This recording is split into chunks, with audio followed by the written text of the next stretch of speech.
Okay, hopefully this will be quiet and usable and all that stuff.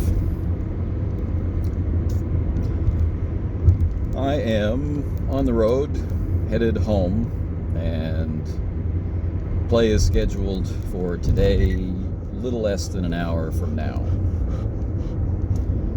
And this is the preparation video for session 1 of part 2 of Court of Opinion. We'll see how I feel about the utility of that title for part 2 once there is some actual play of part 2. But for right now, it seems to fit in that, like I said before, in my reflections video, it feels like the elements that contributed. Anyway, it feels like some parts of part 1 are calling out for attention right now. All right, so maybe this is the consequence or the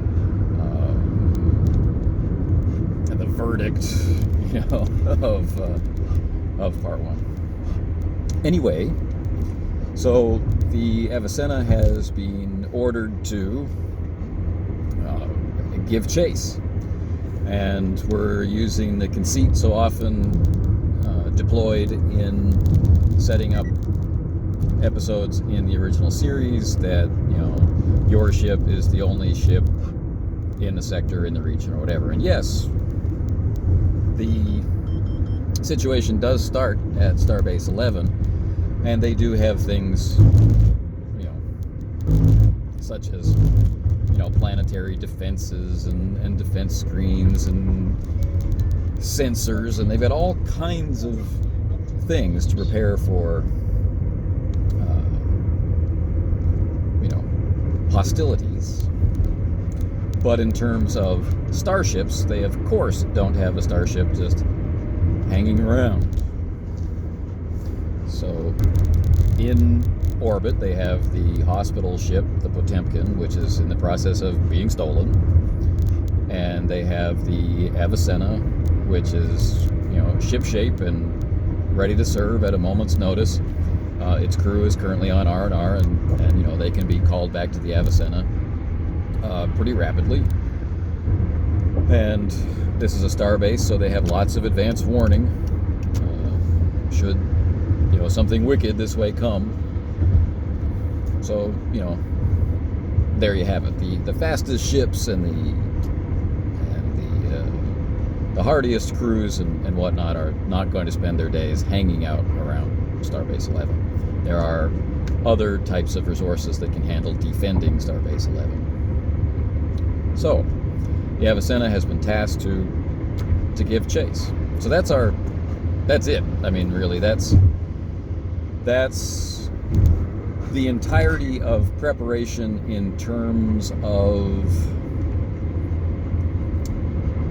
setting up of events on the macro level. Right, so it's not like I'm saying, okay, first we will have the pursuit, and then we'll have we'll have something in the middle, like catching them, but they escape, and then they have to, then they're in a worse off position of trying to find them because they escaped. They did something that prevented, tracking or something, so then they have to overcome that, and then in the end they find them, and there's some kind of climax, which is either social or martial, depending on what the players do, and then roll credits and we're done. I think a lot of people do think that way. This is, as we've been reiterating all the way through, but it's difficult because of language and how people end up usually talking about their preparation, and how published scenarios have to be created. There is this kind of continual process of of erasing, eroding, or ignoring a different type of preparation. So the Avicenna has been ordered to, pursue and capture, the Potemkin. That's it. That's the situation, and that's as far as we go. But that initial setup comes with some other details, such as who's going to be the captain, right? Will it be Tillich? Will the acting captain continue on?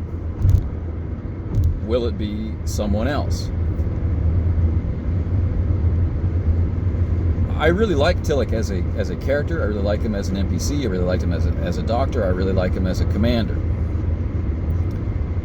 But it strikes me that an opportunity for complication, for drama, for tension presents itself by having Starfleet, who is currently investigating Korsakov, who is currently investigating cover-ups and some kind of shenanigans going on with the removal from command of the former commander, right? They might feel more comfortable if they have to use the Avicenna and its crew. They might feel more comfortable by putting a more, let's say, trusted, for lots of shadings of reason, right? A more trusted commander in there, which allows us to play off the ship traits of the Avicenna itself, such as Korsakov's loyal, security officers, kind of the crew within the crew, and some of the values that we have established, such as with the recently revived, rescued, deprogrammed Jane Finch and this sort of thing. So we have an opportunity to make those characteristics, or those values, those traits, more immediately valuable, more obviously valuable, not valuable, relevant,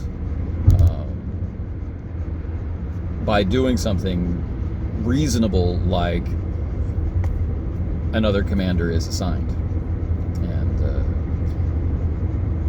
Starfleet has no reason to doubt Tillich or anything along those lines, but Tillich is a medical officer. He's acquitted himself excellently well in the 2 missions he was a part of. Maybe not excellently well. The first one was well done, and no treaties were violated, no wars were started. But the Potemkin and how that played out,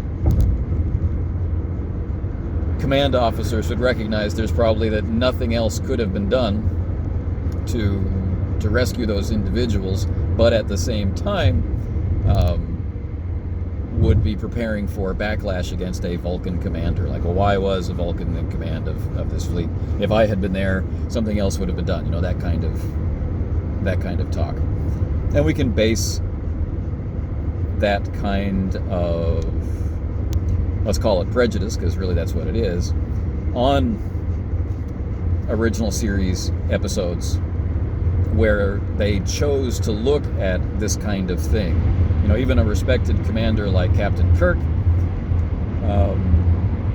even the intimation of scandal brings, the vultures circling. Someone died under his command under suspicious circumstances. People can't wait to start talking about it, right? So he's not even on Starbase 11 in the court-martial episode, for even a few hours, and the scuttlebutt has already spread through, and people have already formed up lines, and they've made judgments like, yeah, he killed Finney because everybody knows how much Finney hated him, that kind of stuff. So I think it's reasonable to base suspicion of Tillich on similar circumstances. I could have done better, that wouldn't have happened for me. I wouldn't have reported, this, that, or the other thing. I would have. So I think that the effort of introducing a totally new NPC and the shock of doing it to the players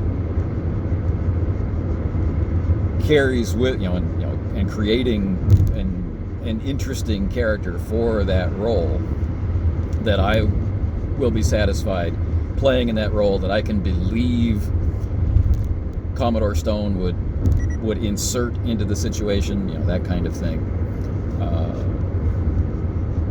I think that the dividends of that use of my preparation time will be worth it, and hopefully it will create some enjoyable role-playing situations.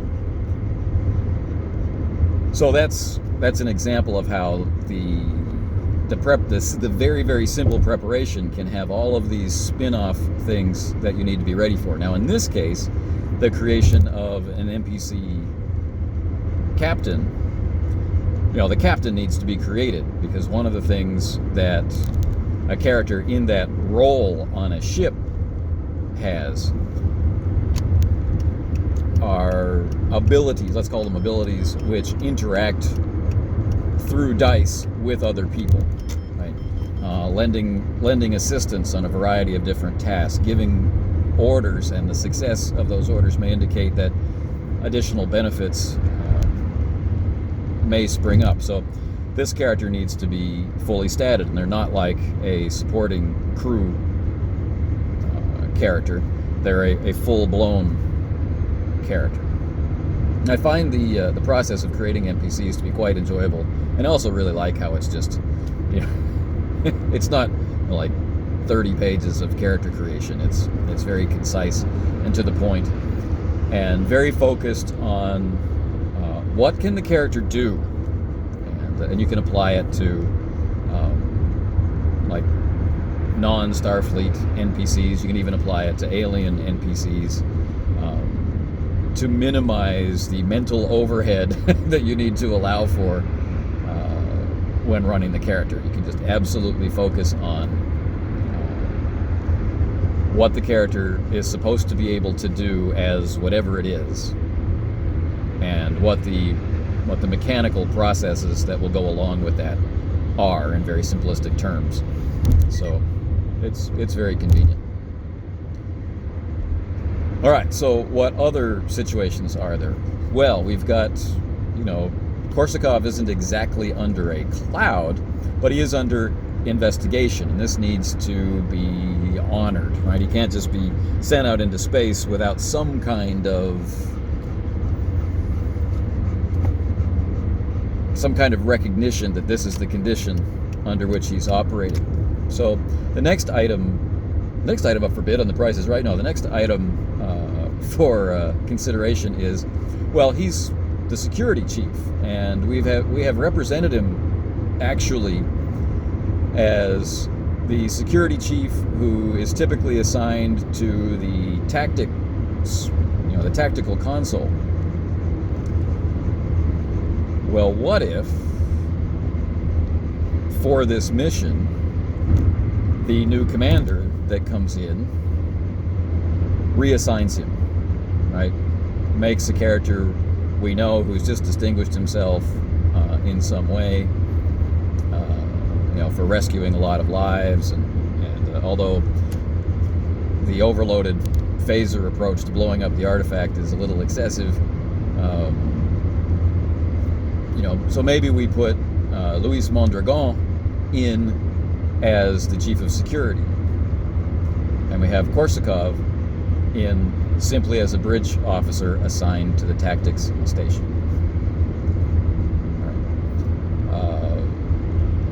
That could be interesting, right? One thing I'm struggling with a little bit is that Mbuto is, or has been, the first officer, and there's no problem with the character of Mbuto being the first officer. The problem is that he's a supporting character, and we can't rely on the supporting character Mbuto to be being played.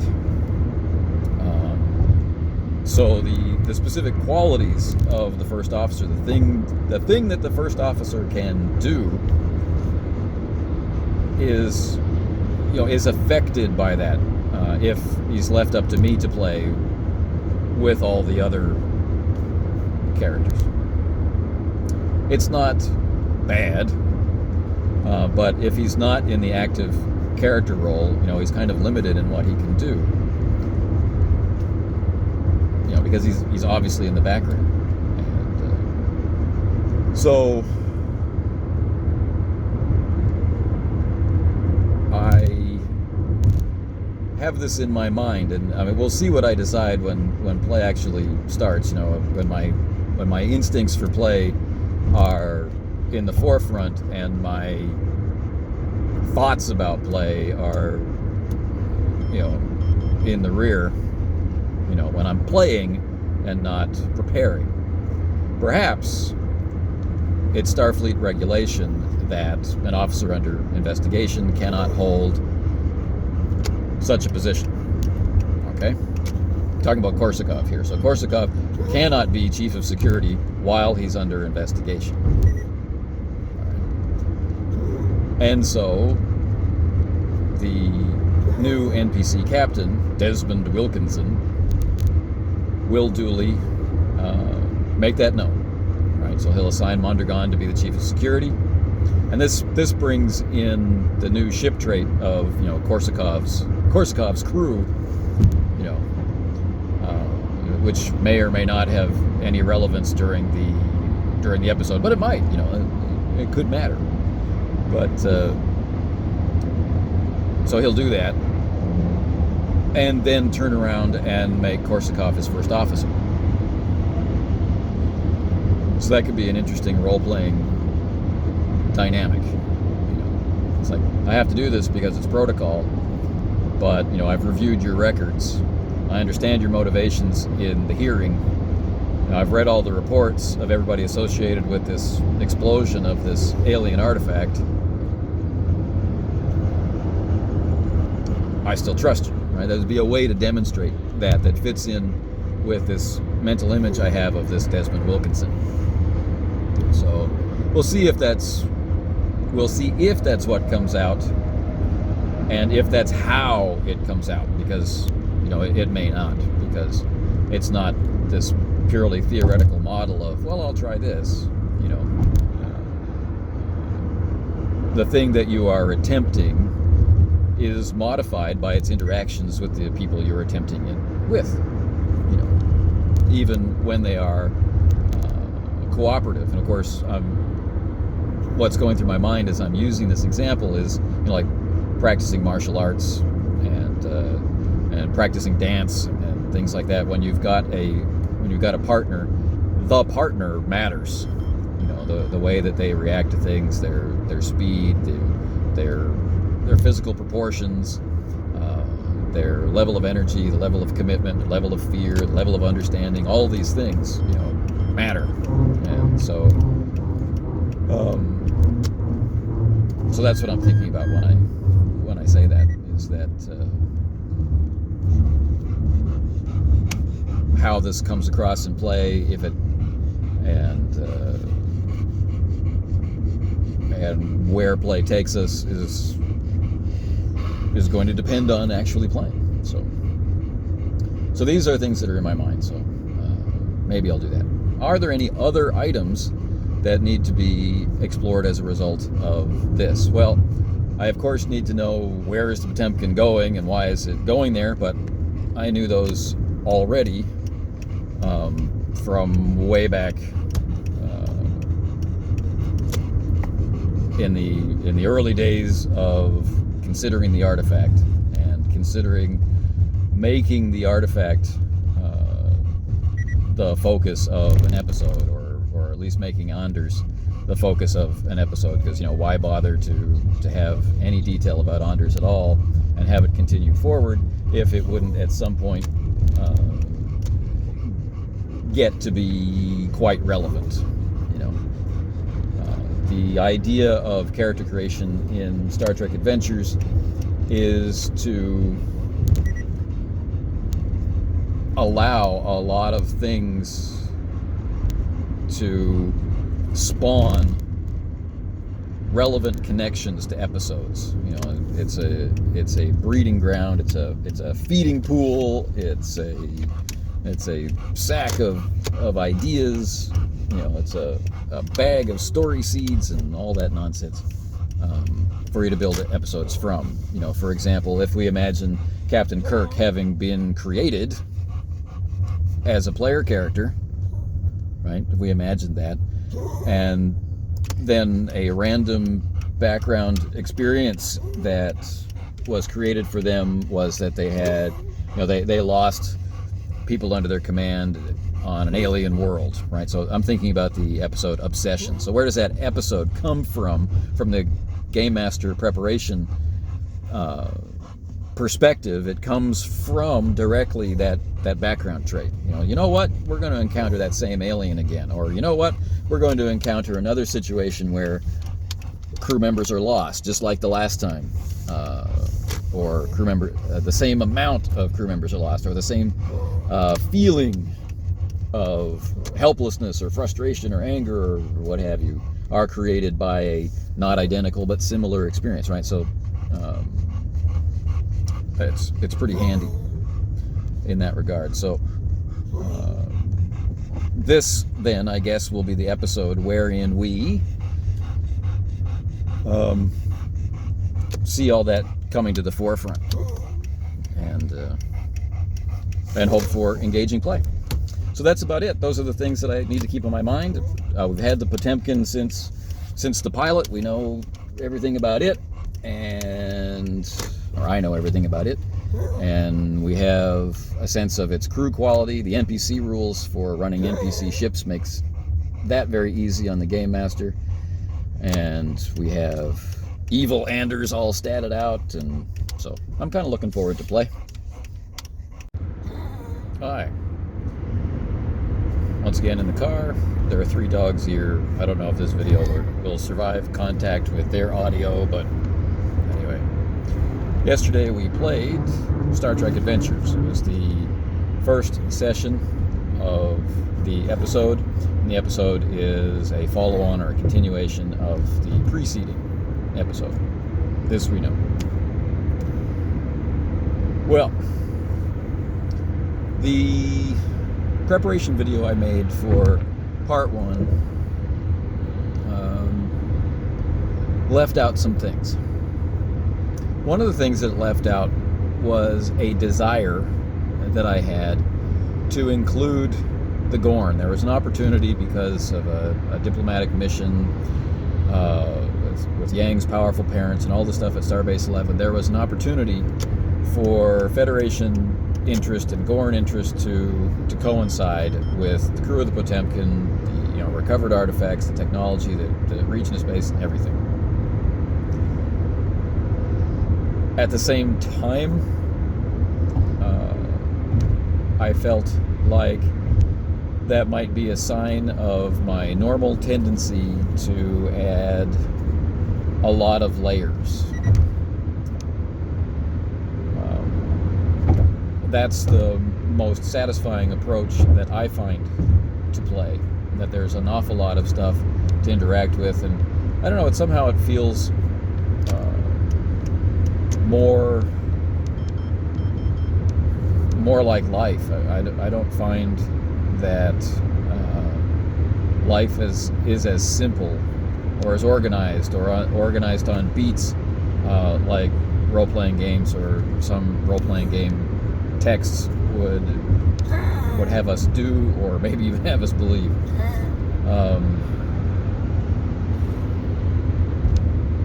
The ability to sort through and identify relevance is an important part of play for me, regardless of what role I'm occupying as a player of a role-playing game.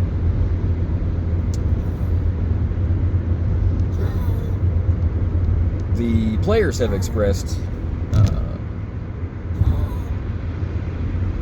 not not a desire for things to be simpler. That hasn't happened at all. But the sensible course of action for this group seems to be to capitalize on their proactivity rather than prepare for reactivity, right? Like the more stuff that you prepare and describe and present as situation, the more likely you are to have things that people feel they should react to, or that they want to react to, or that they're expected to react to, or however it all comes out in play between the various members. The more stuff there is, the more that you can expect that to happen, and the less stuff that is presented as the situation, then the more you're relying on proactivity. And so you can see perhaps why there's a tendency out there for there to be a lot of stuff, either a very strong through line of have this scene, have this scene, have this scene, have this scene, right? So and then it's your job to kind of wrangle whatever proactivity you might get, and speak to whatever reactivity you might get, or it just may be that there's an awful lot of atmosphere, of mood, of description, of nuance, of false connections, and all that stuff. But thinking about including the Gorn makes sense to me. And from the looking at the content of the episodes, and not including the Gorn makes sense to me from a running the game standpoint.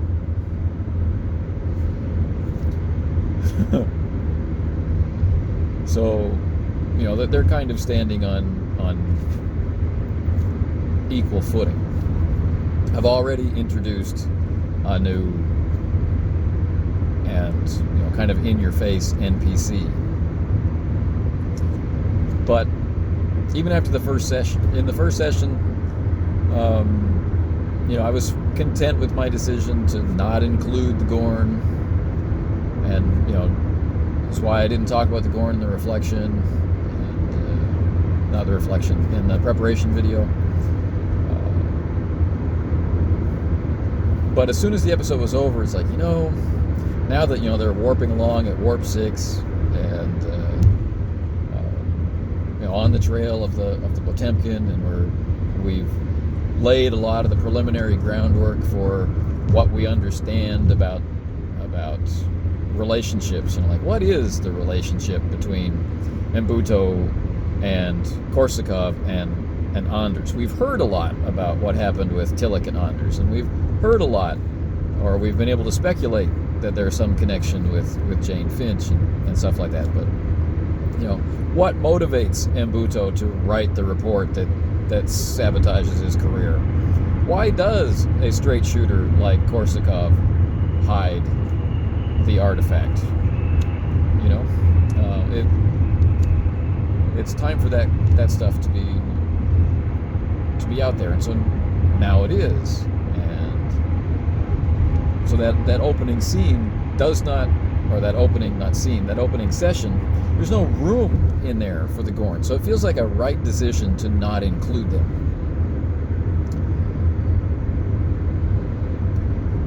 But I still feel their absence. So this preparation video, this is the Thursday after the Wednesday on which we played. So I don't know if this will stand as this is my preparation, but this is certainly part of the process of the preparation, because the setting, the environment keeps spinning in my brain. My thoughts don't stray far from the games that I'm running, and sorting through just random impulse to try and find the thing that really clicks with me, so that when I'm in a moment of pure improvisation, I have some momentum built up for what feels right, if that makes sense. And I don't mean this in the predictive sense. I mean this in the thinking beyond the perspective of the non-present, game-only role of game master, right? But thinking about things from the point of view of the other characters.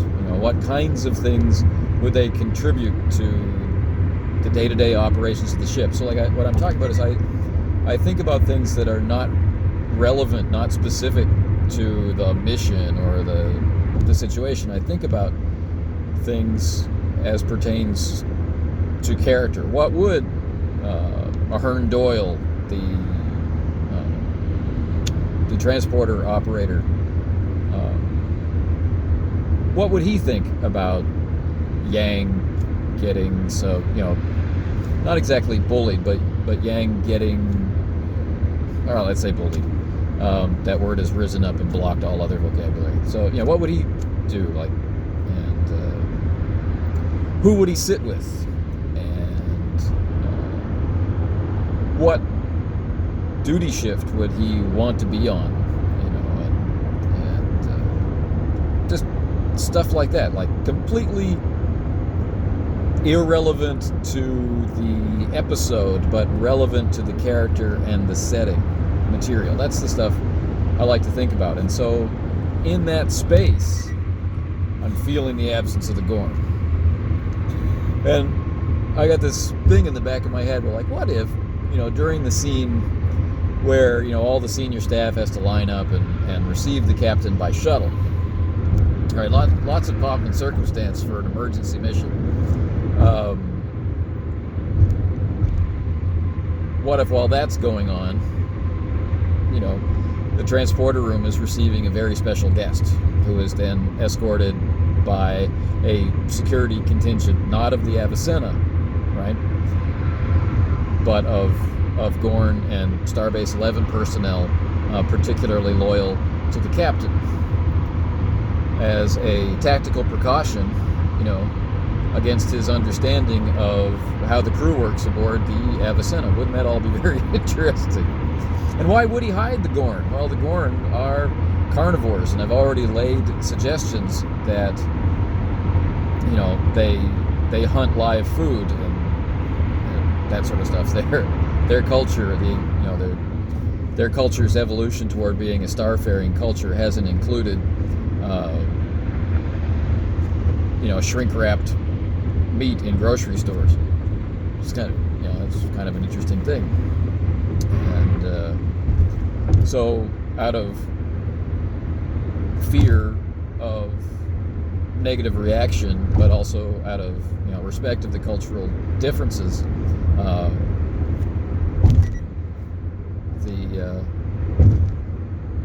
the Gorn are present, but being kept a secret. So part of the agitation of Luis Mondragon, why is he feeling so out of sorts in dealing with Korsakov's, because he knows something that Korsakov doesn't. And so the big reveal of the Gorn could be Captain Wilkinson taking Korsakov aside as his first officer and saying, there's somebody I would like you to meet, and then we can have a role play session between Korsakov and whoever Korsakov wants to thinks should be included in the mission and or included in the discussion in the meeting, and then that will kind of formalize the ending of that initial gather information phase. Not that I think that phase ever really ends in a Star Trek Adventures episode, But there is a certain part where the characters do need to act. Now, getting in the way of what now feels halfway between revelation and sort of just insertion into the events as they're unfolding, there is the cliffhanger for which I spent threat at the end of session A, which is that they have hit something explosive. Not exactly hit, but anyway, there's been a detonation outside the ship while they were traveling at high warp. And so obviously we're going to have to deal with that before there can be any, captain taking the first officer aside and saying, "Hey, guess what? We also have Gorn traveling with us."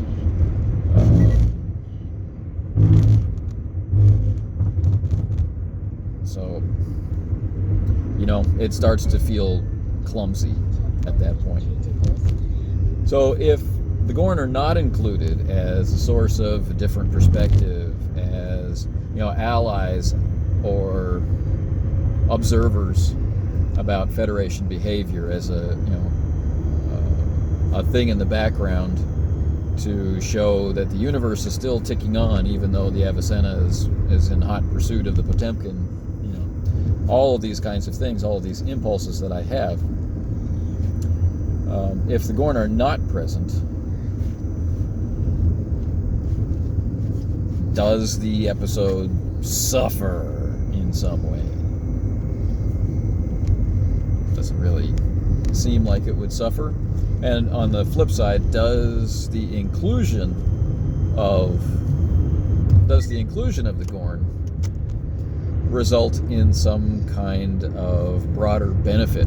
Does the episode become more enjoyable because these characters are there? Should they be, should a setting element like the Gorn, like the Romulans, like the Tholians, or whatever, should they be reserved for their own episode? Right? It seems highly unlikely, if I were to think about the original series, it seems highly unlikely that if we have Kirk in pursuit of a renegade starship captain, which happens on more than one occasion, of some qualification of renegade starship captain. While there are examples of that happening while he's under the scrutiny of his superiors. We've got to stop doing what you're doing, like Obsession, for example. We've got to stop doing what you're doing. We have to go do this other thing. I'm taking your command. We've seen these kinds of warring perspectives before. But the notion of a contingent of Bandorians or Tellarites or something being on board the Enterprise while some other mission was going on, and they're just there, and they might, their opinion about the Federation will be affected by how the mission comes out, and they might even be able to contribute to it, but they might not be able to contribute to it. They might just be there.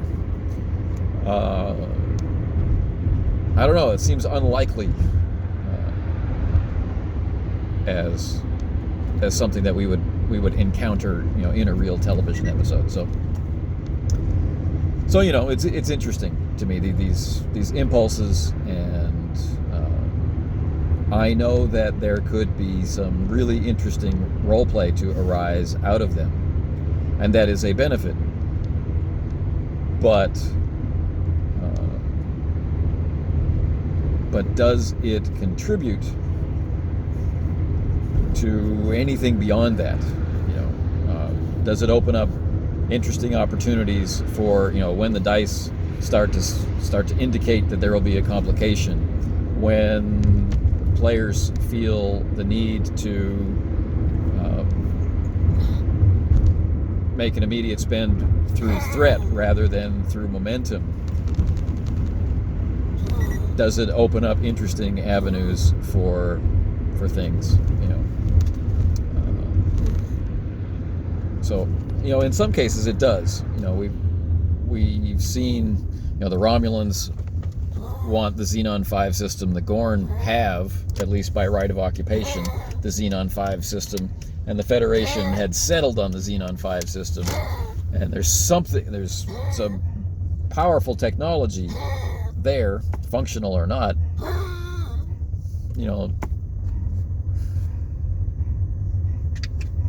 I don't know if I have talked myself into having the Gorn present or not, but I've reached the end of this video anyway, and so we'll see. I've certainly got several days before Wednesday rolls around again.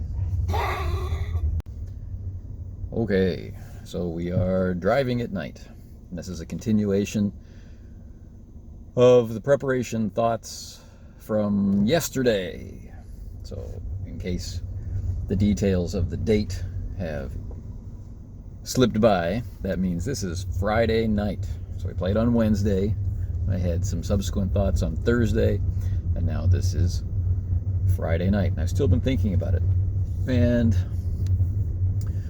I think that a good compromise that might not actually be a compromise, it actually might be a real service of the existing threads that we've seen in motion in part 1, is if the ambassadors Yang and Yong, the parents of Ensign Andrew Yang, if they involve themselves. And this was attempted in the pilot, and it just didn't work out. So, and it turned into, a scene played for comedy, which had not been my intention, and it's still to this day, I think, not understood why it was that Ambassador Yang had contacted the Avicenna. So, and that's fine and interesting, but we may try this again. So, but I may end up having time and desire and, the sense of rightness about setting up as a scene is a personal message from one of the ambassadors, maybe the father this time.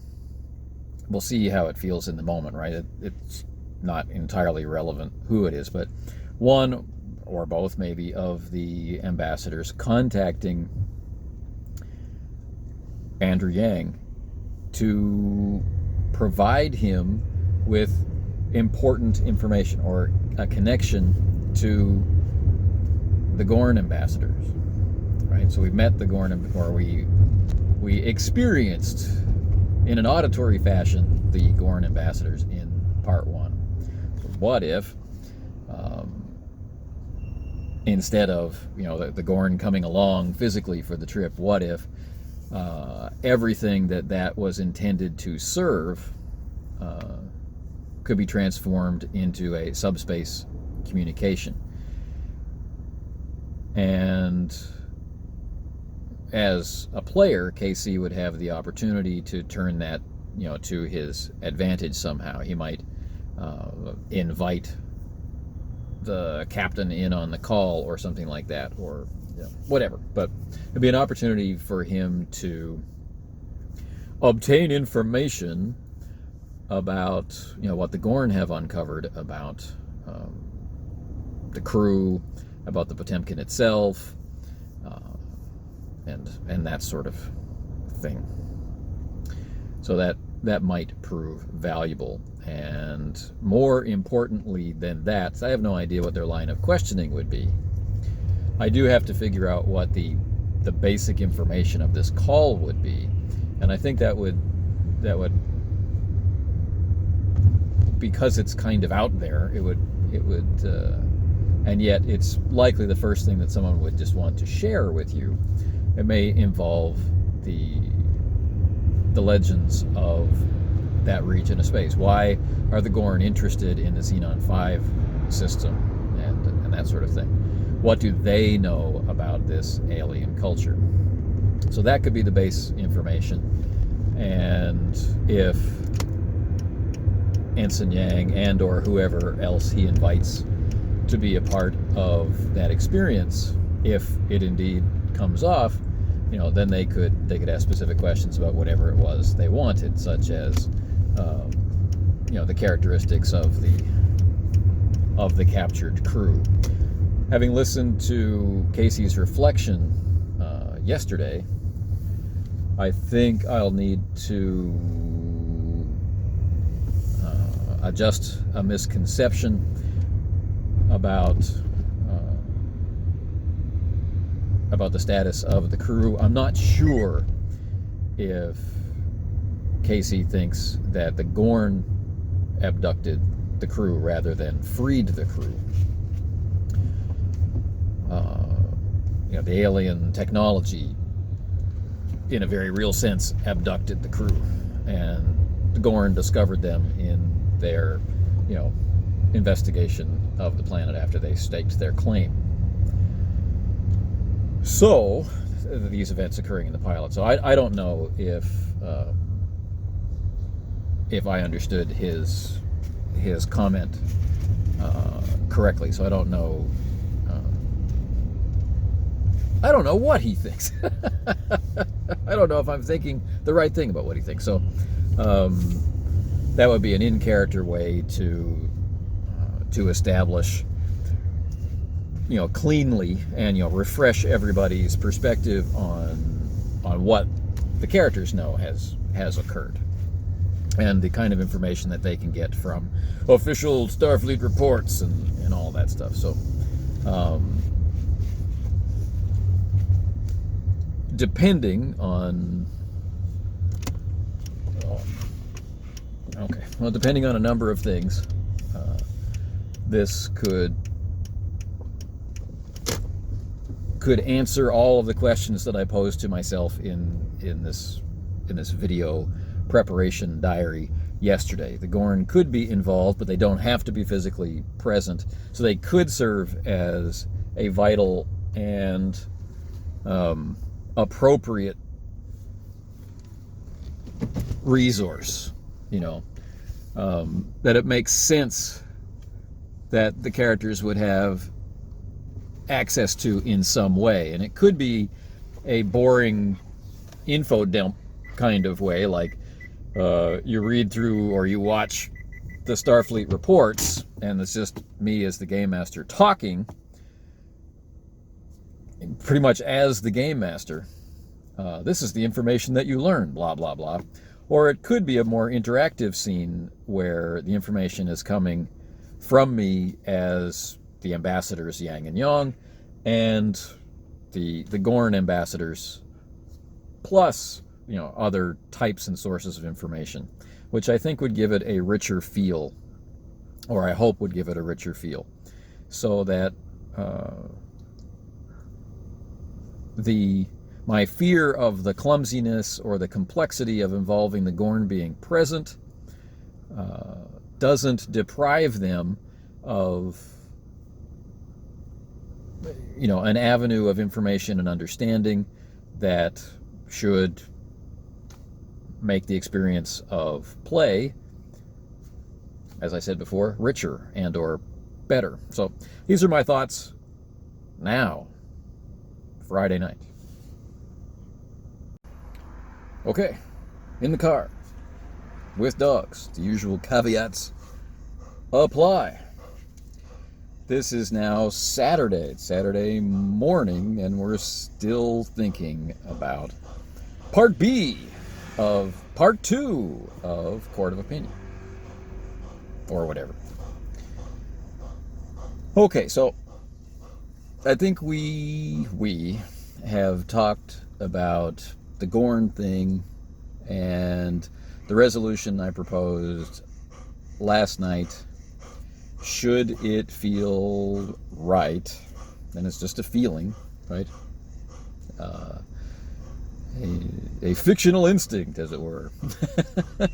A real instinct about fiction. Should it feel right, then that's how it will enter play. So I'm not going to think about when it will enter play. I'm not going to rush to have it enter play. It should happen before it matters. So, for example, it's not going to interrupt this detonation outside the ship. And perhaps I should talk about the detonation outside the ship. Anyway, this is about the opposition, right? The alien culture. We haven't really talked about the alien culture for a really long time. The gears have continued to turn, the wheels have continued to spin, but I haven't really been talking about them. So early on, I started to think it would be a good idea to connect them to some of the malevolent, non-physical races that we've seen. They're malevolent because simply there are several points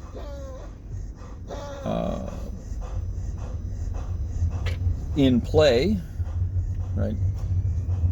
They were just volant originally, neither benevolent nor malevolent originally. But as the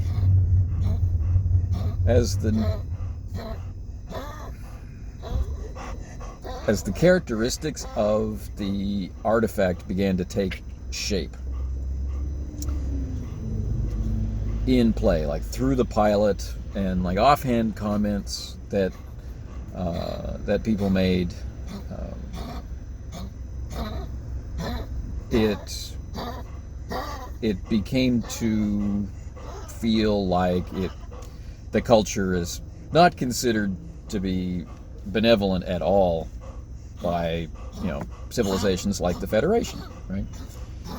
Klingons might find them perfectly acceptable or something like that, but so that of course got me thinking about Gorgon and the Hail, Hail, Fire and Snow episode where we have space legends about a conquering race and other space legends about defeating that race and driving them back to their home world, and they might rise again, and etc., etc., etc. And we have these interesting scenes where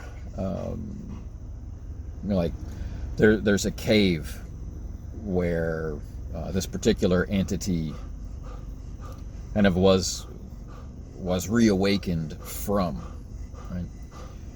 And began to work toward a conquest of worlds. And there's links to it being some kind of fallen angel and whatnot. There's all kinds of symbolism. That's fine. But the idea there for me is what's in the cave. Is it simply psychic resonance, or is there buried within that location? Is there a complex where technology is left that allows this malevolent presence to continue down through the ages until it can transfer itself into other life forms? But then the more I thought about it, the more I realized that I'm creating stuff that is not reflected in that episode. And that made me smile, because where do these space legends come from and stuff like this? So then I thought about, well, what if this species that we get to see on Triacus, what if they are purely energy beings, psychic presences, and what if, like we hear in certain modern ghost stories, that places take on an imprint of powerful events that happens on them, blah blah blah. And so this creature is able to imprint itself in that cave, and on the children and is looking to move to larger worlds so it can, it can conquer. It doesn't need to propagate its species. It just needs to subjugate others for whatever purposes. Well, I don't actually want to involve that species. I'm more interested in the species that took them down, which also no longer exists. And this begins to inform the thought process. And this is way back in the pilot. And, or really preceding the pilot. Because I wanted there to be technology, right? We've got this artifact, it's alien technology. We want to tie it to an ancient spacefaring culture that, leaves traces of itself. Well, if I continue along with this thread of wanting to bring in, the culture, whatever the culture was that was on Triacus, this is not one that's leaving artifacts, or at least not ones that were talked about or shown or in any way established as existing in the associated episode. Right? So, it's a different culture. And so perhaps it builds its technology to be able to deal with this threat of beings like Gorgon. And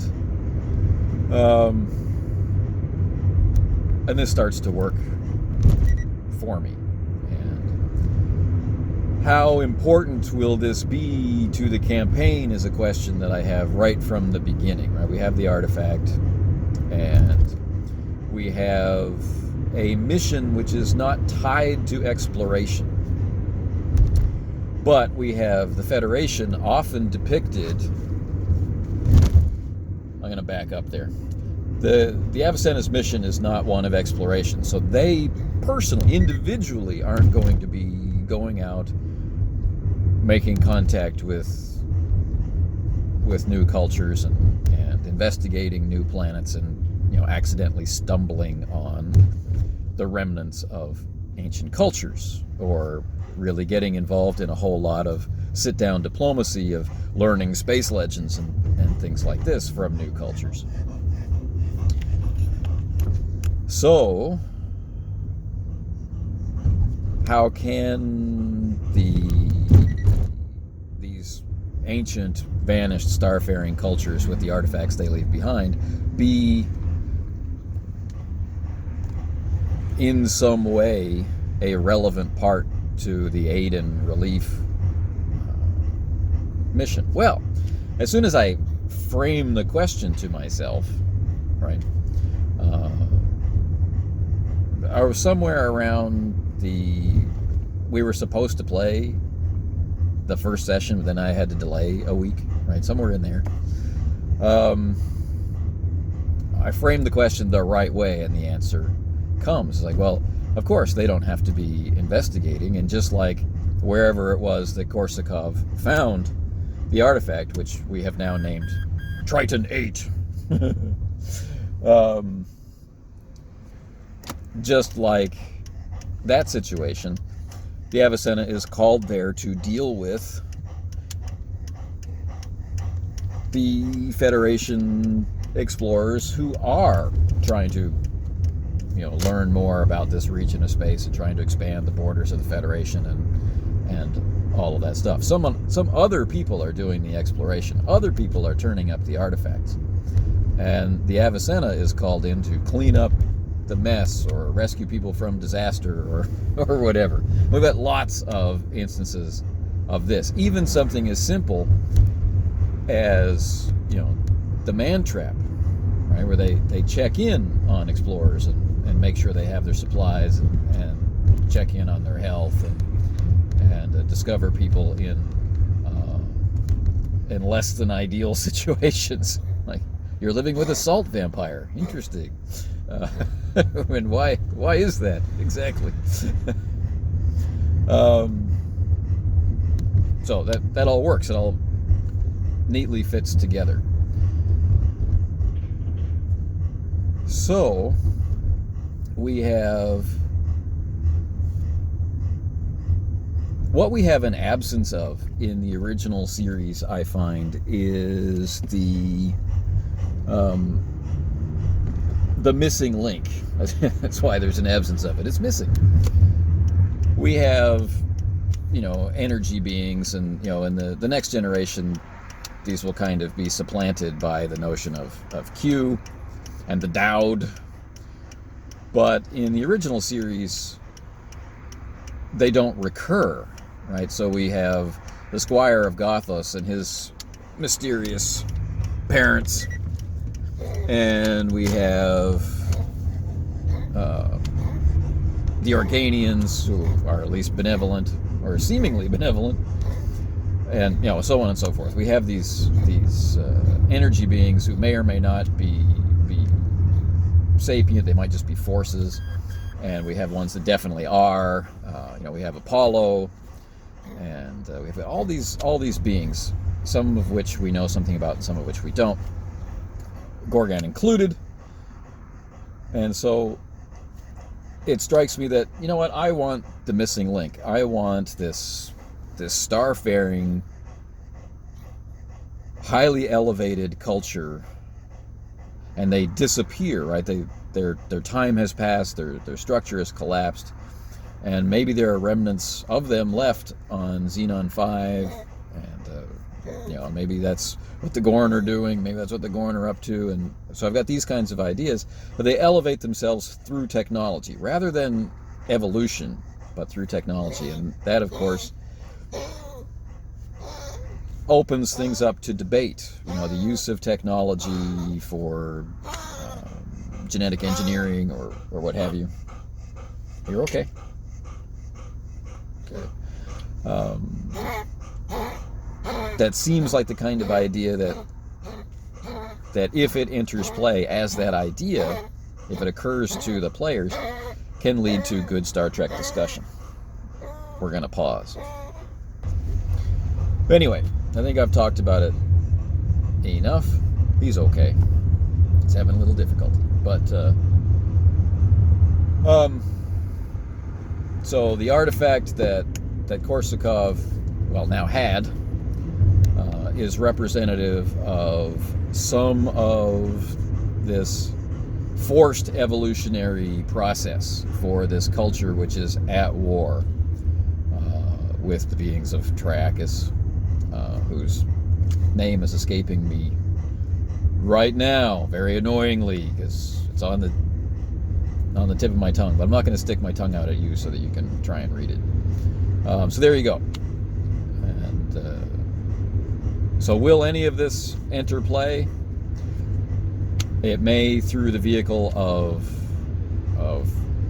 a conversation by subspace with the Gorn. It may through, if they manage to have some kind of discussion or conversation with Anders.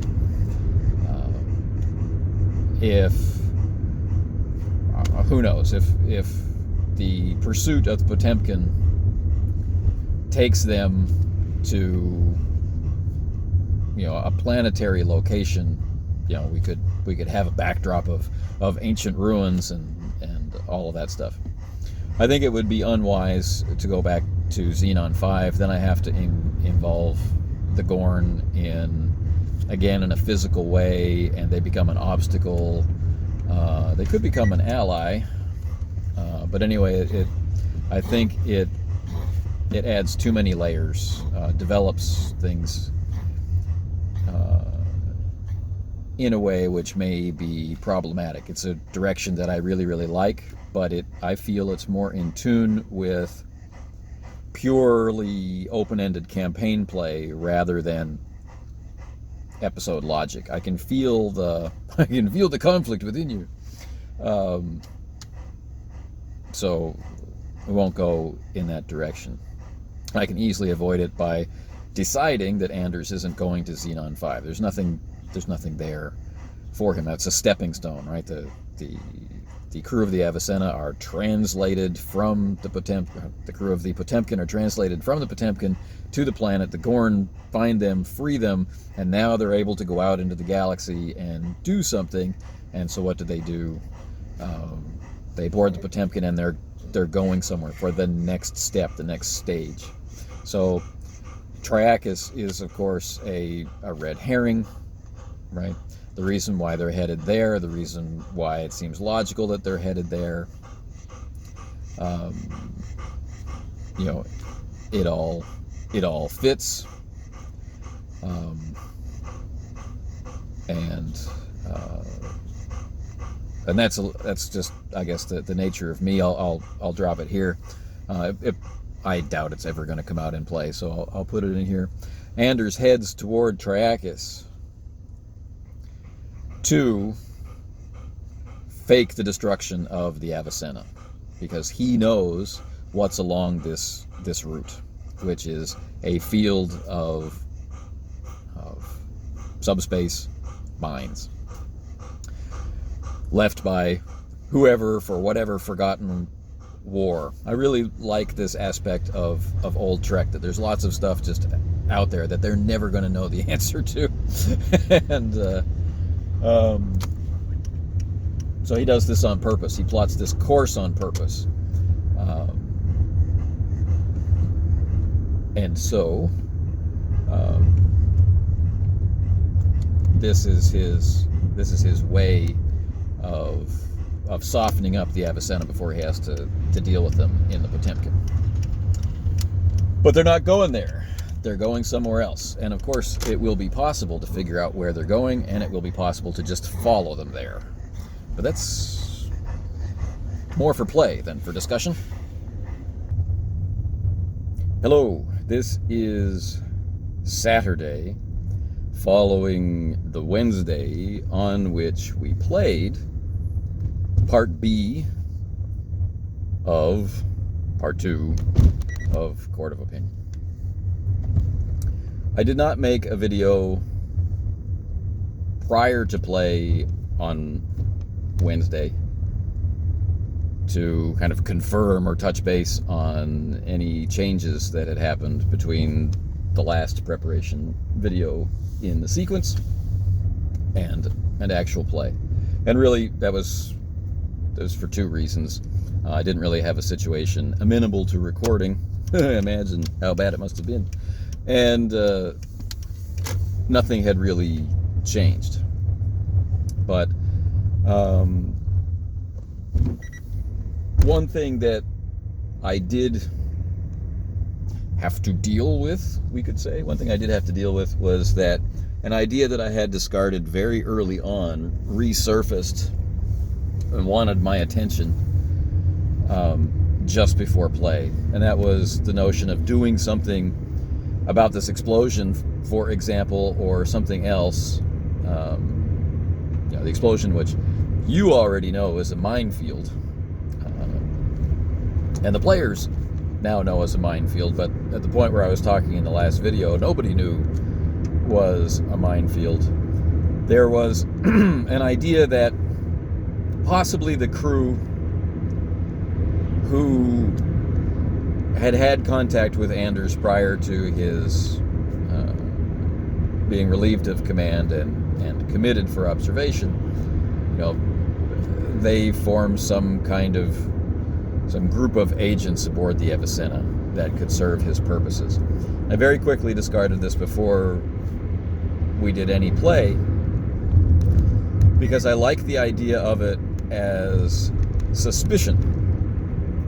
And you can see us playing on that in the recovering memories scene in Part A, right? Who did he talk to? And we can see me planting the seeds of whether they're recognized or not, that, it's even us, that were affected by Anders. The reason why I discarded the notion of dealing with an internal threat from suborned members of the crew, there's many. But the primary one is that suspicion works. That's interesting, and that makes the specter of former Captain Stian Anders loom larger. But what we're really talking about is the idea of betrayal, the theme of this part of the episode.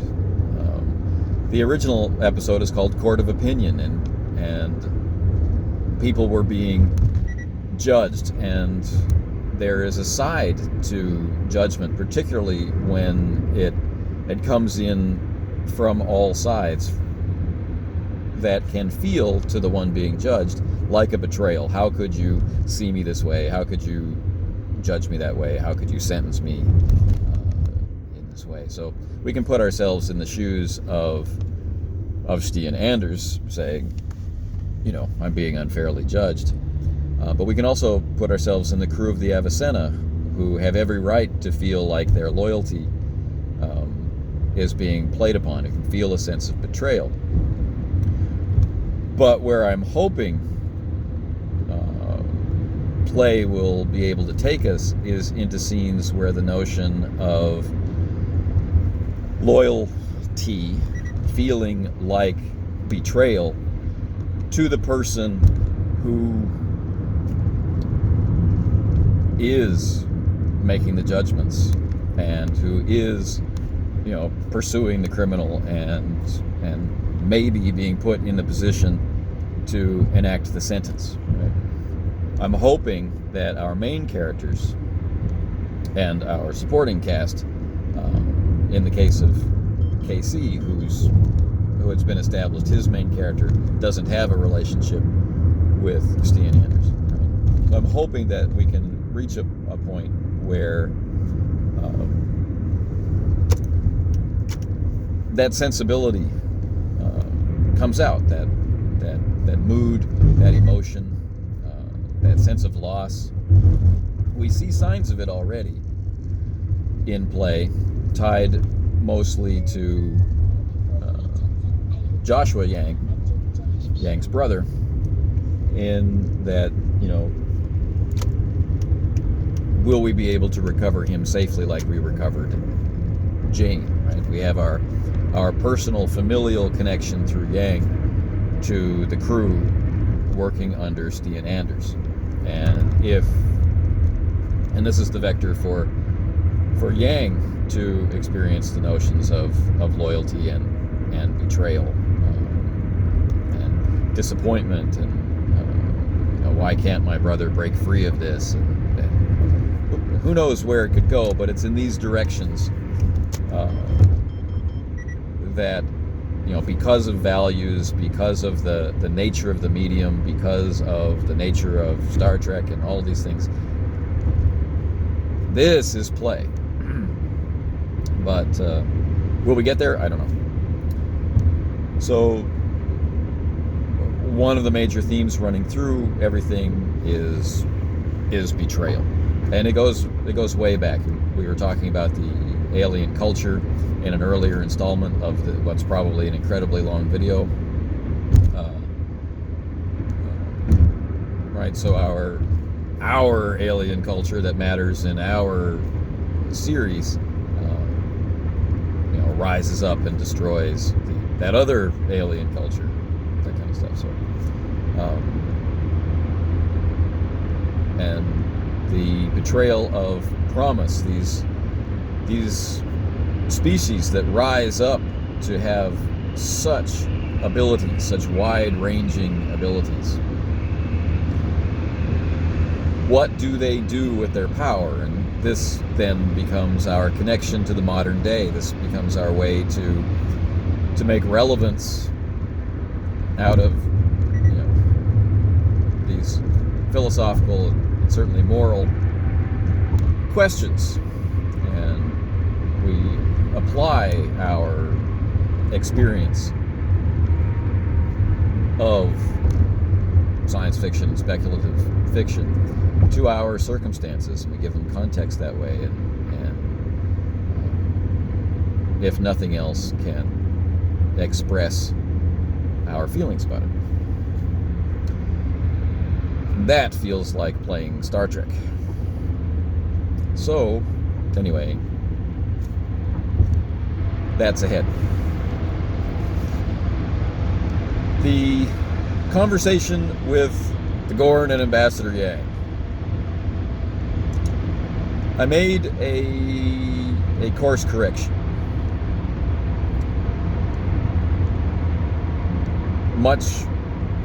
Now I'm thinking that I didn't finish my thought. So, just to recap.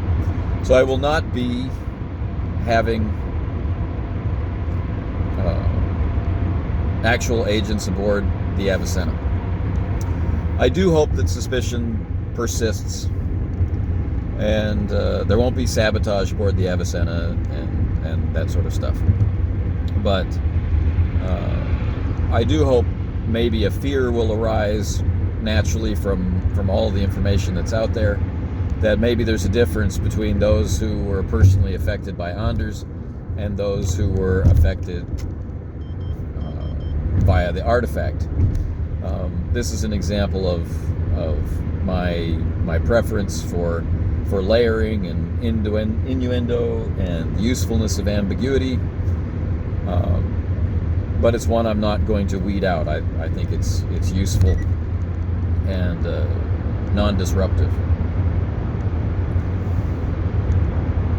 because they already have a solution to both, right? So in the form of their preparation of an advantage versus subsequent mind control. So whichever vector they take in their suspicions, whatever they can prove or disprove about this, they have a practical tool or response to it, regardless of the source of the alien mind control, be it Anders or be it the artifact. It will still operate under these basic principles of the use of these energy frequencies. So, again, relying on episodic logic. Now,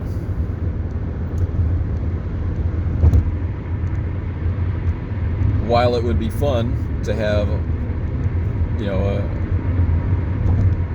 rooting out the spy kind of experience aboard the Avicenna, that would completely detract from all the other themes, and it would simply become action-oriented, and it would focus almost entirely on suspicion, and it would erode that sense of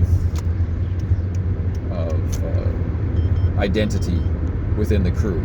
It could capitalize on the crew within the crew notion of Korsakoff and the security team, and the tactical team, but not in a good way, as I see it. And so, even though these thoughts rose again unbidden after having been squelched for good reasons, for a pile of good reasons, I had to squelch them again. I had to walk through why it's not a good idea again, and reconnect myself to the notion of betrayal, which informs some of the reasons why we see Yang's parents acting the way they do, which now brings us to the conversation. I did find a spot where it felt natural and good and right and just and true to bring in the subspace communication from Ensign Yang's father. And just playing in the world of Starfleet in my head guided the description and direction of that scene. So it takes place in Ensign Yang's quarters. We learn that people of that rank on a ship like the Avicenna have roommates, and that might or might not matter in the scene. But what does matter is that using his personal connections, using his understanding and experience of Starfleet, Yang's father gets in touch with him directly in a private communication, all set up to establish connections to Wilkinson, establish connections for Yang to an officer like that. I can be useful. I have connections. I have right. So we have learned that Ensign Yang is not playing the game. He's not playing the promotional game. Just a second. I'm back. We've learned that Ensign Yang is not playing the game. He's trying to earn his promotions through, correct action and valor and stuff like that. But his father still is. And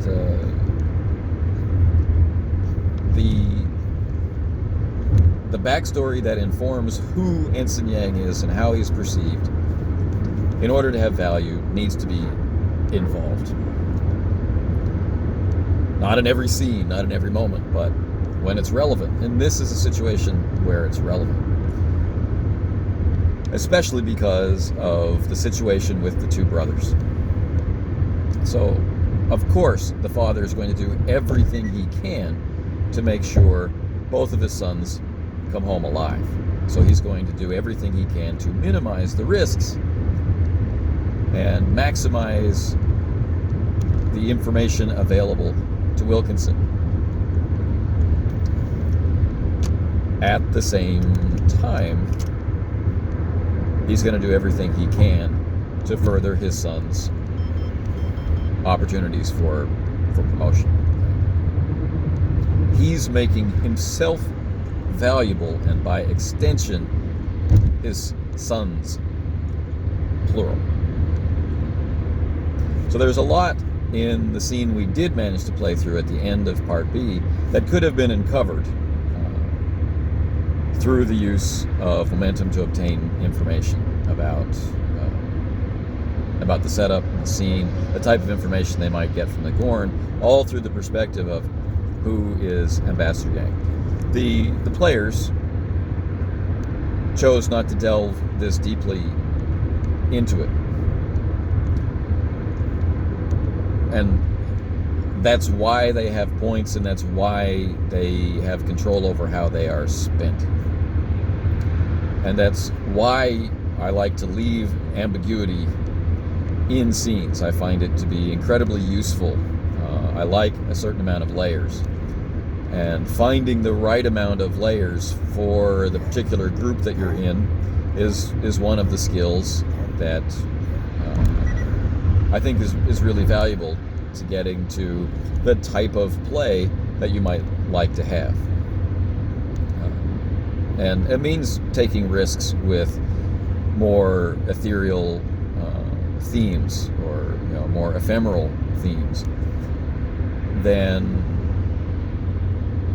maybe your connection to the group is ready for, because you might be surprised at how well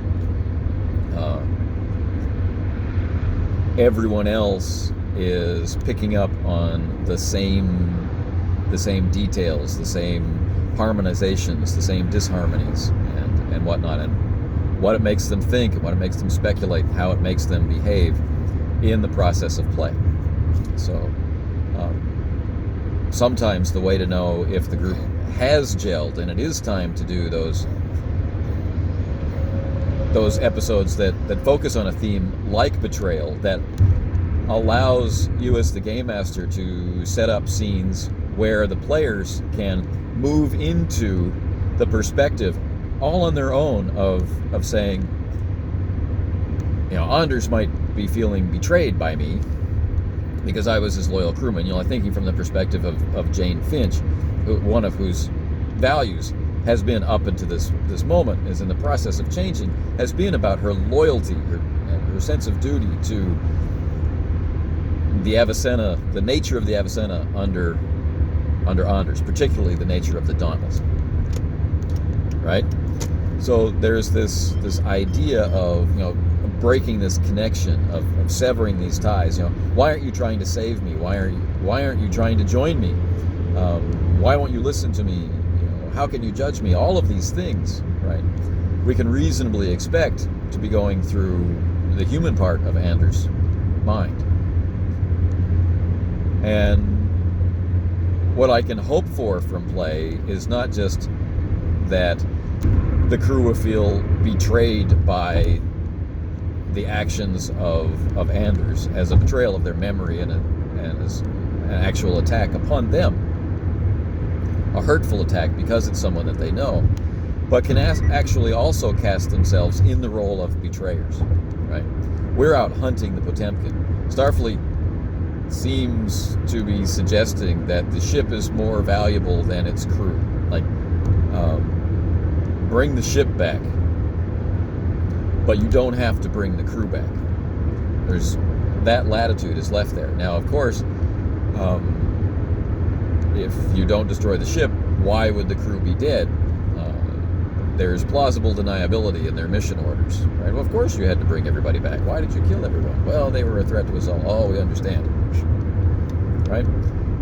So this is such an ugly political situation that the orders are deliberately vague, and Ron picked up on that right away. And I hope that, playing from week to week to week doesn't dilute that sense that he has of that. And so that he can act upon it, and so that we can be vibrating at this frequency, and we'll see what he does with that. So with threads of betrayal between Yang and his brother, with threads of betrayal between the experienced crew and Anders, and Starfleet and them, and we'll take a risk and we'll see where it goes. And so things like Yang and/or Casey and/or Ron not really getting why Ambassador Yang is going this circuitous route to reveal this very important information is fine and good. It is intended. They had the tools to delve deeper, and they chose not to. And that will shape their experience, and that will make playing with them rather than moving through plot elements. So, when we get to have the conversation, that will really signal moving toward the end of the episode, because that information is going to enable them to be proactive, enable them to create a strategy about how to get ahead of Anders, as Ron suggested in the voice of Joanne. Right? It ceases to be a chase and will allow them to lay a trap. Of course, the dice may get involved. They may interpret things differently, and they might wind up going somewhere and doing something else, and Anders might escape and succeed, and that'd be a weird way to end the episode from the episodic logic point of view. But I'm not going to engage in episode creation to the point where we'll make use of what's commonly known as the quantum ogre. I'm not going to have Anders be wherever they go. Anders is going where he's going to do what he's doing.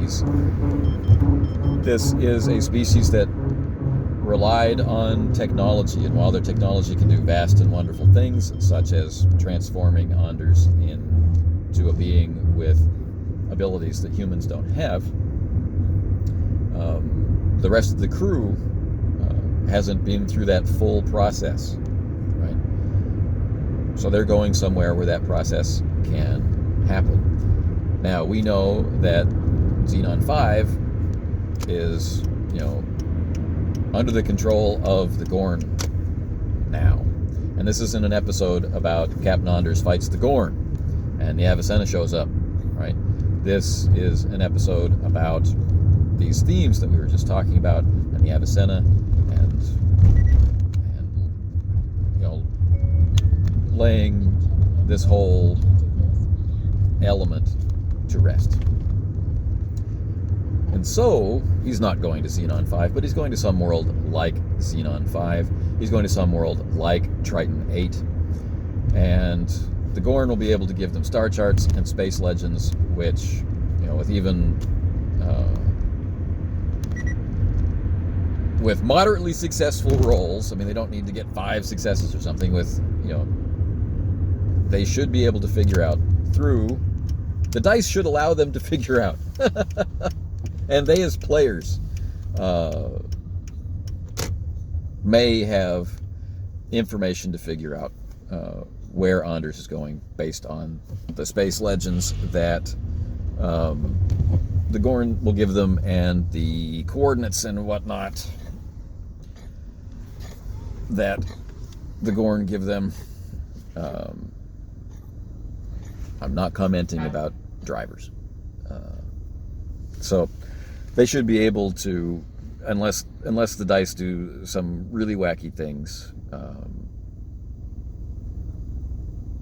figure out from all the information where they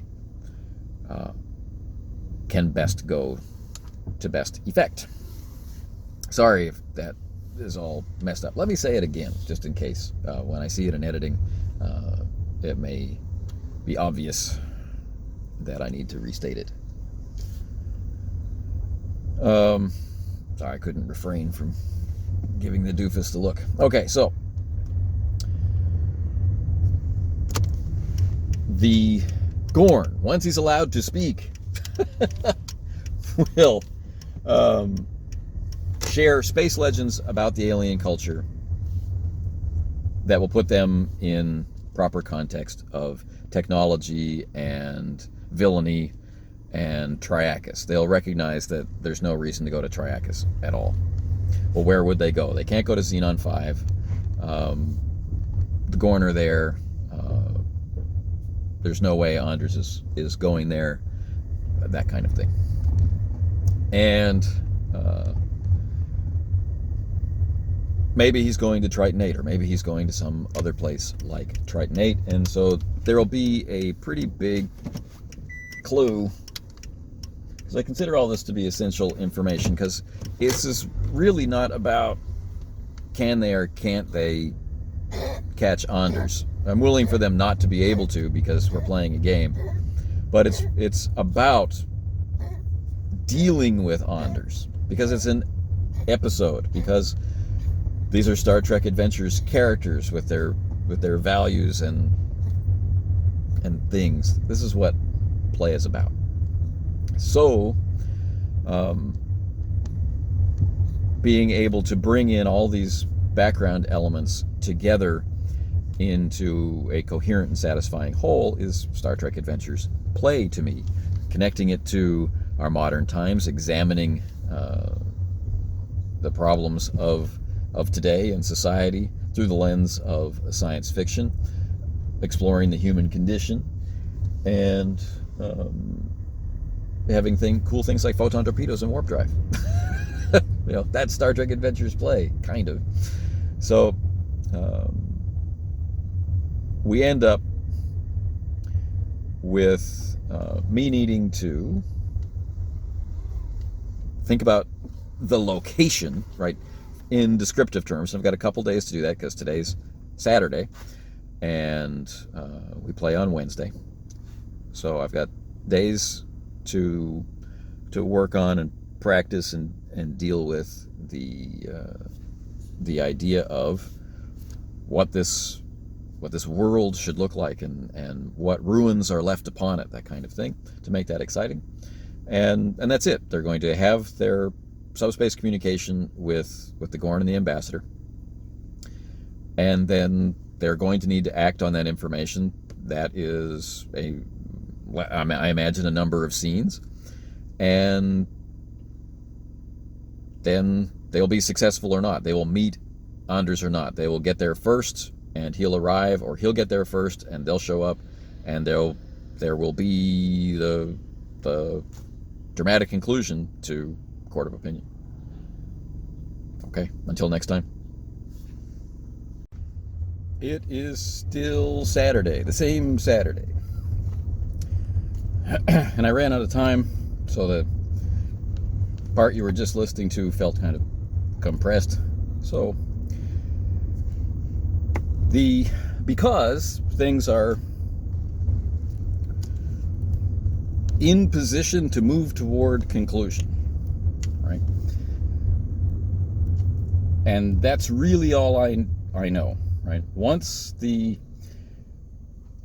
interaction with Ambassador Yang and the Gorn Ambassador and Ensign Yang and Captain Wilkinson and Lieutenant Korsakoff, once this interaction is over and the information has been shared in whatever depths into it that they can and or will plumb using their abilities and talents and resources, once all of that is resolved, then things move into resolution. Right.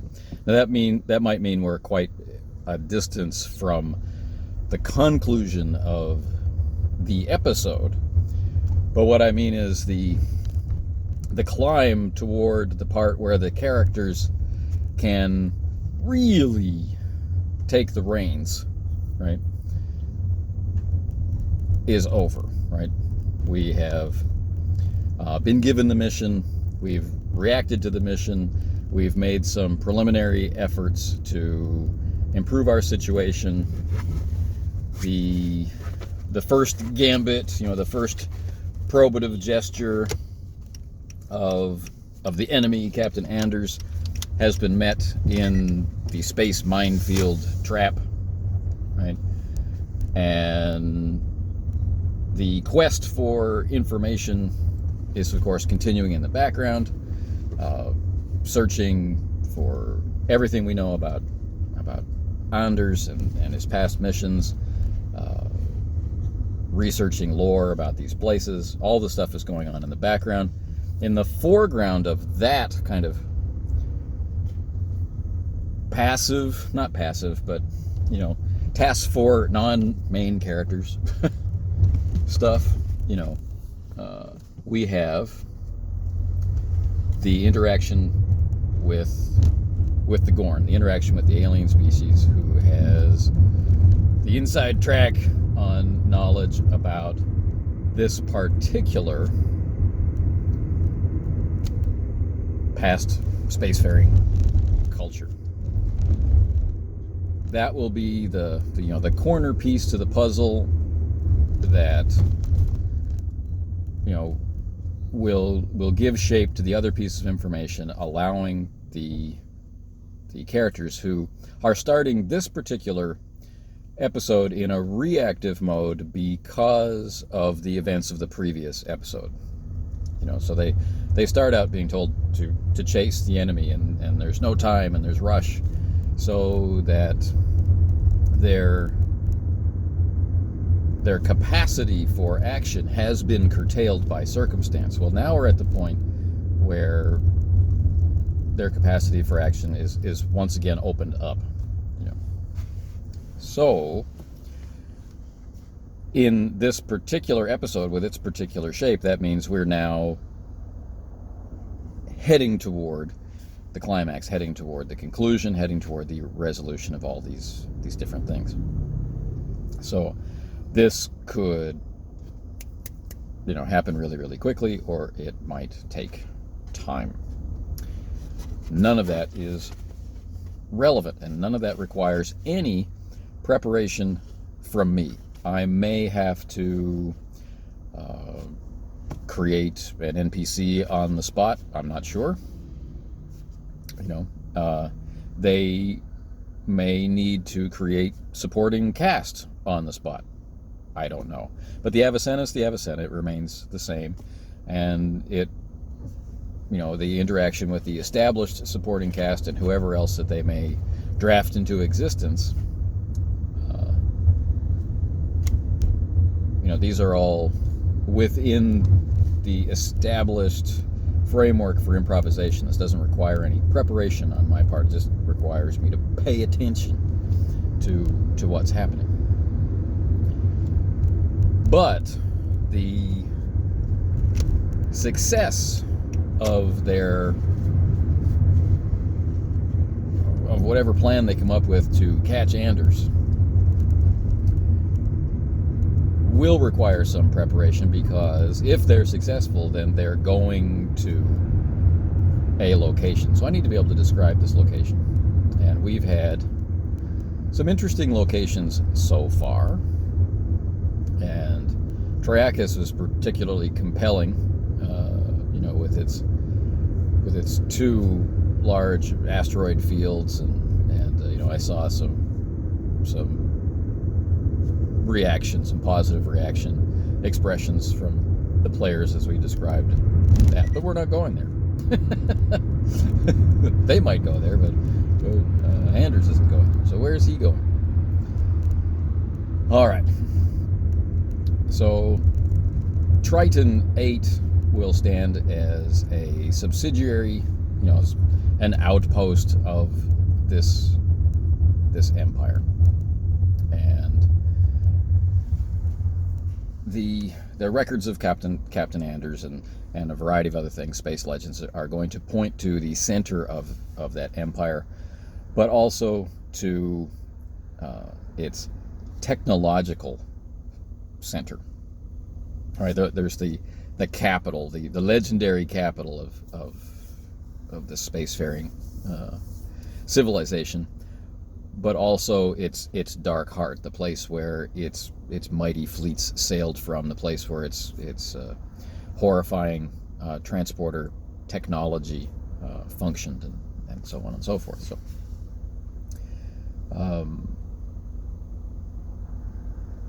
they will learn, just as color likely, or maybe they won't. I might not actually say it in the moment, that of eras. They started with fleets, but then they developed this technology to be able to reach out anywhere and just So this is where Anders wants to go. The entity possessing him wants the freedom of action to go anywhere, to have anything, right? And to be able to recast the fragmented and scattered empires of the modern era into an empire of his own. So of course the people that rose up to destroy the previous evil empire are no less evil and are exactly the same as the people that they're replacing. It's just their trappings that are different. And this is a particularly telling commentary on human history, I think. But anyway, so all of these things are in motion. So what would this dark heart of this empire actually look like? Would it would it be something like a Dyson sphere, or et cetera, et cetera? I don't want to go that far. That's interesting 70s stuff. That's interesting known universe stuff. It has its parallels and dovetails with Trek, but I think I would like to do something else. So I'm going to go for a wholly artificial world. And we've seen echoes of this. For the world is hollow and I have touched the sky, and this kind of thing. But this kind of technology leveraged for not a beneficent purpose or a life-saving one in the sense of that Trek episode, and not a repurposed asteroid or other existing body, but an actually artificially constructed world. I'm not going to go for a sphere or any of those things. And I'm leaving some room for inspiration in the moment, meaning as I start to describe what I may get the chance to describe, I will be watching the players very carefully, and their reactions or non-reactions will definitely influence what risks I feel like taking in a descriptive sense, like how far or how constrained whatever mood I'm in at the point that the description happens will be modulated by their reaction. So if I see a positive reaction, I may go farther, unless I'm being very restrained in that particular moment, in which case I might stay just where I am. So this is a nuanced, experience and sense-based interaction that we use all the time in our day-to-day conversation, right? And it's a functional part of our play. So, a wholly mechanical world out in the void, capable of motion, right? It's free. It is tied to nothing and no one. It requires nothing and no one. So we're tying this in, right, as a counterpoint to the themes of loyalty and betrayal. This essential third axis for at least my satisfaction is this sense of freedom, right? No need for loyalty, no fear of betrayal. There is just self-reliance, which helps us tie in and connect to characters like Mbuto and Anya Smith, and to a certain extent to maybe helping reveal the character of Captain Wilkinson. Not that that is really a goal or all that important, but it might be a piece of flavor that turns out being enjoyed. Who knows? So, this object in space, they will need to be able to track it down.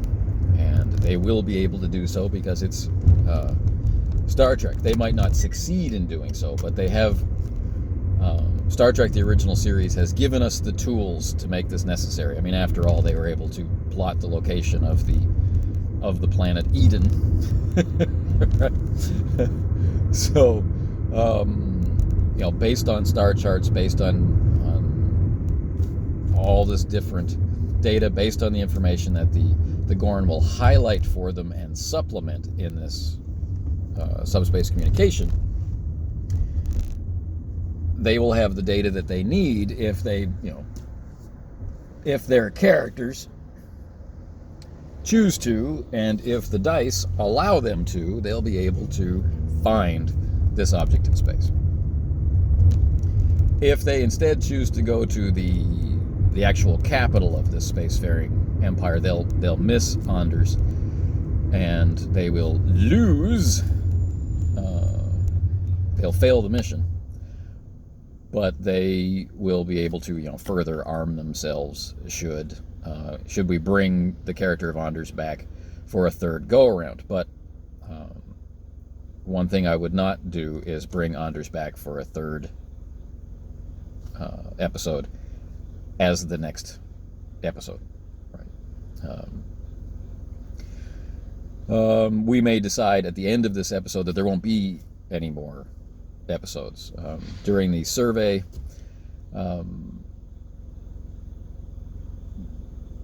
KC stated that he was interested in playing Yang until he was able to, earn a promotion or, in some way,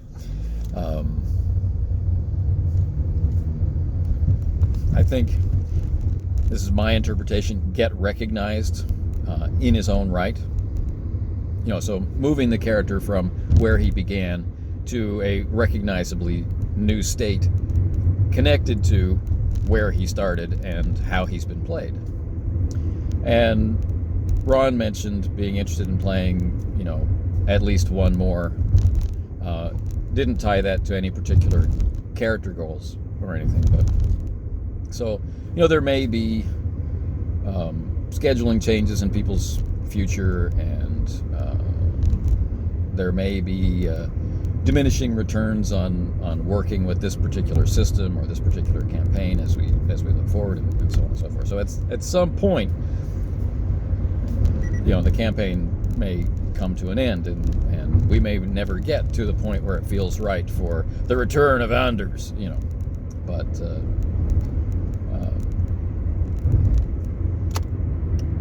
the other thing that's in the air is if they are successful in finding Anders, this puts them in the interesting position of having to decide what to do about him, and then once having decided what to do about him, succeeding or not succeeding in doing that thing. Capture Anders, save and free Anders from his possessing entity, destroy Anders, and whatever else you can think of, right? I'm not really occupying my mind with what it is that they might do, but there's some things that are just bleedingly obvious that you can't really not think of them.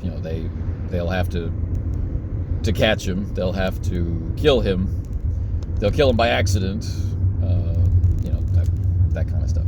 What's he going to do if they show up, right? Well, there's no particular need to blow them up. But at the same time, they have evaded his mind trap. Did he know that they would be able to? Did he expect them to? Did he wonder, is this the death of my former ship, or what have you? How much of his mind is occupied by them? These are perspectives I'm going to be playing with between now, Saturday, and Wednesday when it comes, or whenever this scene should actually happen. But the goal is, of course, to be able to spread his consciousness and control, and to be able to raise an army and all of these things, and as a shadow of what we saw in the original series episode, but intentionally as a shadow, with my layers of theme and intention over it. So the goal would not be to destroy the Avicenna and kill its crew, but there would be absolutely no hesitation to do that to preserve his own existence. So it's going to be tense, and the likelihood of space combat therefore rests entirely with the players. The likelihood of boarding actions and attempts to possess and mysterious energy emissions and whatever it is that the crew tries to leverage to resist those energy emissions, that's more on my side of the court. That's more an Anders agenda sort of thing. So there's some pretty out there stuff that I'm contemplating. Like, we have this massive technological terror hanging in space, not the Death Star, right? But a hideous, sprawling, malformed, from to human eyes and architectural precepts, object hanging in space, that will, of course, remind Korsakov and those who've seen the artifact instantly of that culture. It bears their stamp. And teleportation and editing, on the DNA level, scanning deeply, finding out what things are, and then shifting them as a related technology to this vast transporter technology. These are the tools that will be deployed against them. So we may have a scene where the Avicenna itself is transported into this vast object drifting independent in space, and that would be kind of interesting. And maybe its character being slowly eroded, not in the resistance is futile, you will be assimilated Borg sense, but we could retroactively cast the Borg as a TNG callback to this particular thing, to have a little fun with the conceit, but not in that sense, but no less horrifying nonetheless. So there are things to be considered. Alternately, you flip that coin over, and rather than drawing the Avicenna to itself, flinging the Avicenna far, far away, and that has the capacity to completely change the campaign depending on how wild you want to get with it. And that's something that you let the dice decide, and that kind of stuff. So this is where my mind is sitting on the Saturday before the Wednesday, where we would play Part C. And I want to thank Dory for being totally quiet during this entire video. It's awesome. So I think he's feeling better today. So nice to be able to share that quiet with you guys. Anyway, I don't know if there'll be more videos before part C, and I don't know if there will be part D. It could just, resolve itself really, really quickly. This is possible. And it may require a lot of careful deliberation and movement through the mechanics, like Part B did. Part B was extraordinarily long compared to what it covered. Kind of an atypical Star Trek Adventures session in that regard. And so we may have that again, or we may have a more typical Star Trek Adventures session, which is rockets along, and we get a lot done, and the whole thing comes to an end. I've got no way to know. So this could be a 3-session episode, or it might be a 5 or 6 session episode. Only time will tell. Anyway, until the next part.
today is Thursday.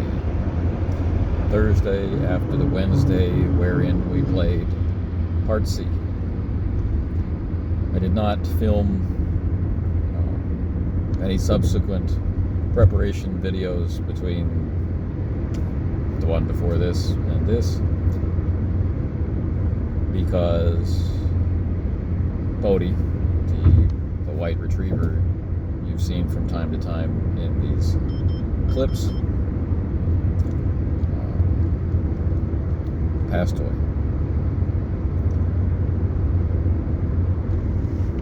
on Sunday. So, last night we played, and a lot of the things that I was talking about did not come to pass. It ended up being mostly, the conversation with the Gorn ended up mostly being an information dump, wherein the players barely had the opportunity to ask questions and guide their navigation through that information. It was mostly just me trying to get the information out. So any sense of mystery really of where is Anders going was spoiled, and there really wasn't much of an opportunity for the players to pool their resources and try to make a good assessment. They had a lot of certainty about where he was going, and they had to rely on the relative excitement of an extended task to generate any kind of tension at all for this episode, or for this session of this episode. That's unfortunate, but that was all that I could do. So, what lies ahead? Well, we ended the session, as you will already know, with the ship being rigged to exceed its safe travel specifications, its top speed, and so they have a particularly good chance to, let me start again, they won't be arriving late, so they won't be walking into a trap. They have done everything within their power to ensure that they at least get there around the same time as Anders. So things that can upset the apple cart, as it were, is if I choose to spend threat on a reversal so that he gets to be there first and lay a trap. But I don't like the taste of that, but this is there as a possibility. And I think it bears talking about because how often what strikes a person in the moment as an appropriate reversal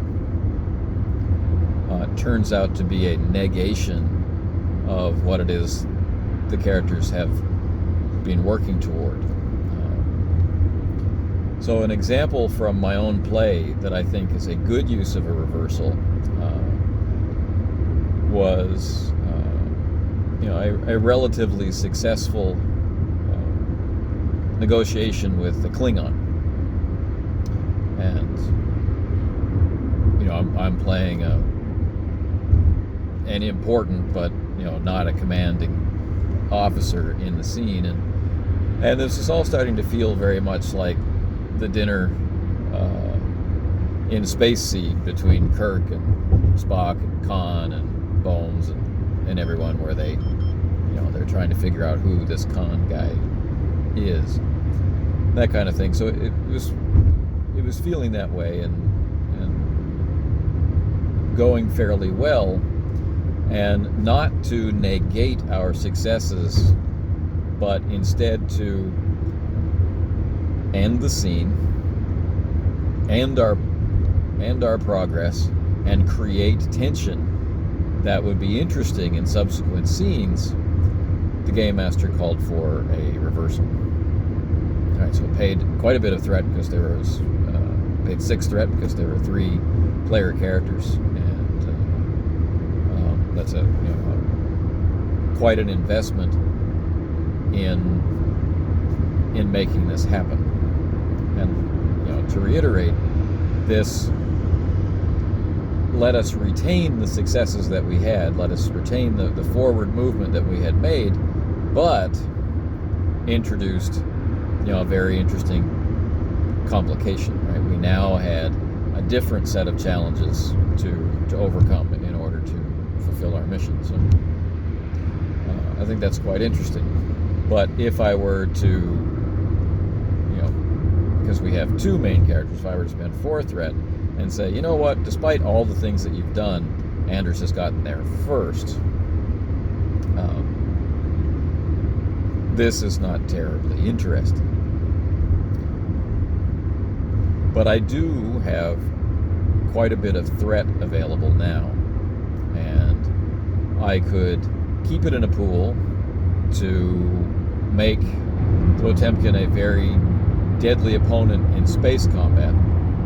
And this is tempting to me because the Avicenna is going to be showing up with an ally. So it'll be 2 ships versus the Potemkin. And so I could be using threat in order to represent the various abilities of the Potemkin. Something that we haven't talked about here is, what are those abilities? Well, one of its features is that it has modular labs, and at the beginning of an adventure, you assign a role to those labs. You can just make this change for free, and they remain that way for the entirety of the mission or the scenario or whatever it is. And so as Anders is setting sail in Potemkin, those labs are being repurposed for weapons production.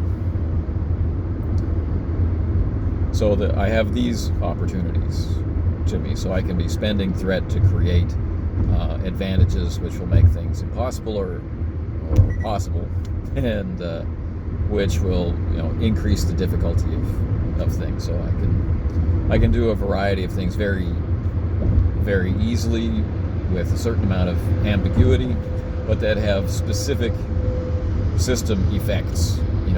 Like can spend threat to replicate signal jamming. I can spend threat to reveal information to the Potemkin's crew and things, rather than having to delay things and do dice rolling with myself and be referencing a bunch of different crew person abilities. This is one of the shorthand routes available to the game master to get things done for a large group of NPCs. So that's all right. So I can do those things.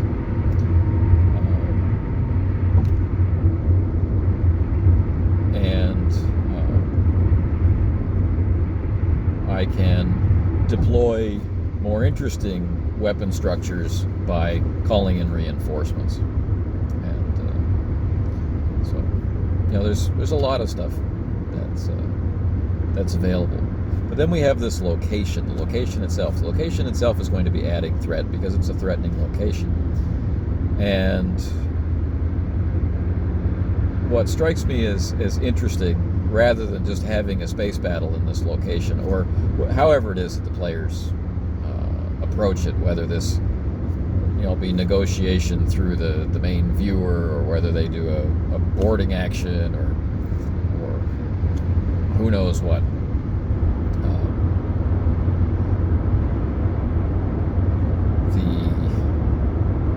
The location itself is going to be a factor. It has its own defenses, much like Xenon 5 did. The Gorn, who will be present, have their own agenda, right? Let's stop this threat here on your territory before it becomes a problem for us.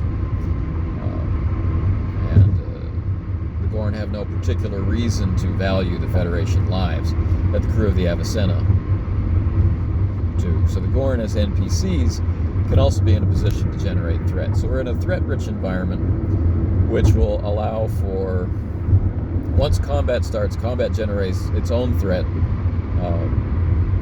just like the player characters are creating momentum. So things like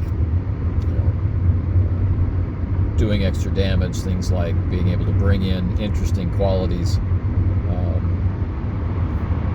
from talents and from gear. All of these things are represented through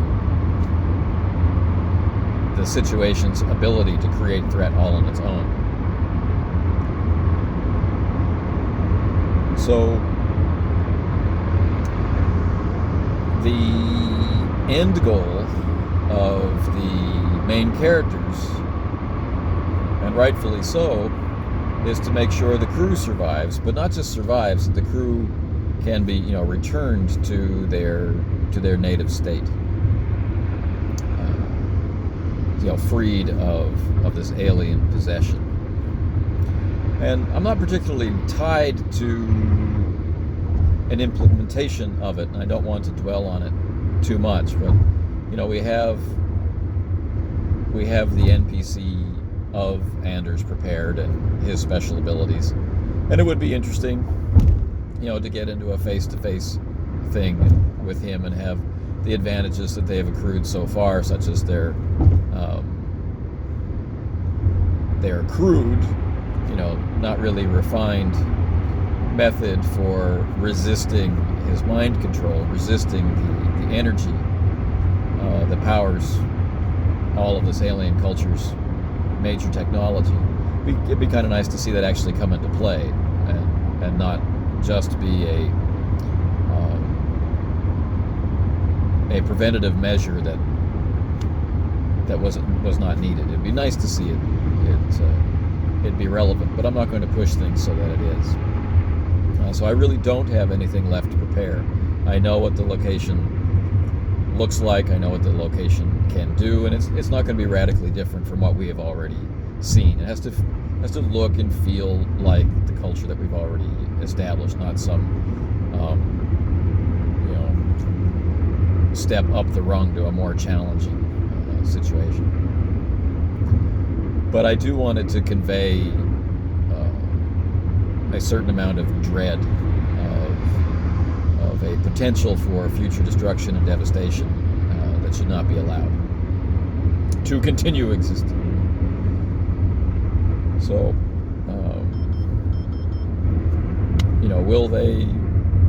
will they start a fight? Will Anders start a fight? I'm still not really sure on that end. But as we talked about before, Anders gets more benefit out of recruiting than he does from destruction. But he also, now at his goal, with 2 ships bearing down upon him, the situation has changed, and so the likelihood of contributing to deadly violence has shifted. I still feel that the instigation of battle lies with the players, and the instigation of other tactics lies with me, but other mind control and recruitment and this sort of thing. Out and out trickery lies with Anders, but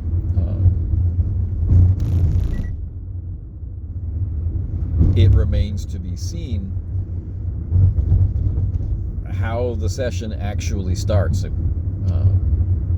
We're going to open with the rendezvous with the Gorn, and then they'll have to move in on the location, and I will be making a determination either through roles or threat, and we'll see how I feel in the moment, about where Anders is. And I would like the Potemkin itself to matter in this. Capabilities that are open to Anders are, direct, limitless transportation from wherever he is in the galaxy to this site. And I think that might be the most dramatic and interesting way to go about it. And what the role or the use of threat would represent would be the proximity in time of arrival. They just show up and then Anders transports in, or they can detect the arrival on long-range scan and then realize they only have moments to catch up before he'd begin to interact with this massive artifact in space. So the moment will instruct me on what makes the most sense, and opportunities to role play with the Gorn and that kind of interaction, opportunities to strategize, to lay some kind of plan. I would like to have a clearer sense of if Ron and KC as players are actively thinking that they want to engage in battle, to cripple the Potemkin so that they can focus on rescuing the crew, or if they are thinking of eschewing battle in favor of diplomatic tactics, or some sort of trickery in order to deploy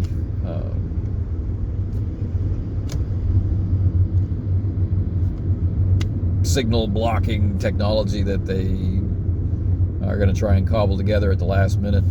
This is the downside of their rush to be able to catch Anders before he gets there, is their limited ability to prepare defenses. So we'll see how things go, and we will have them we'll have Mbuto be able to replicate the defensive screen that negated the energy wave from Xenon 5 in the pilot without having to go through another extended role. This is something that he will be able to try, supported by Nigel Nickerson, the engineer, and it'll either work or it won't, kind of thing. And so they've got options open to them. They're not just showing up and waiting to get pounded on. I really want it to rely on, can we or can't we rescue the crew? And I do hope that there is some ability to interact with Anders, so that a lot of the themes that I was talking about earlier, if not realized by play, can at least be seen. And the opportunity to really set them in motion was lost in Part C because of me. So we'll see what we see. I don't know if there will be another video between now and Wednesday to give more shape to these thoughts. In terms of actual written preparation, nothing needs to be done. This was all done long ago.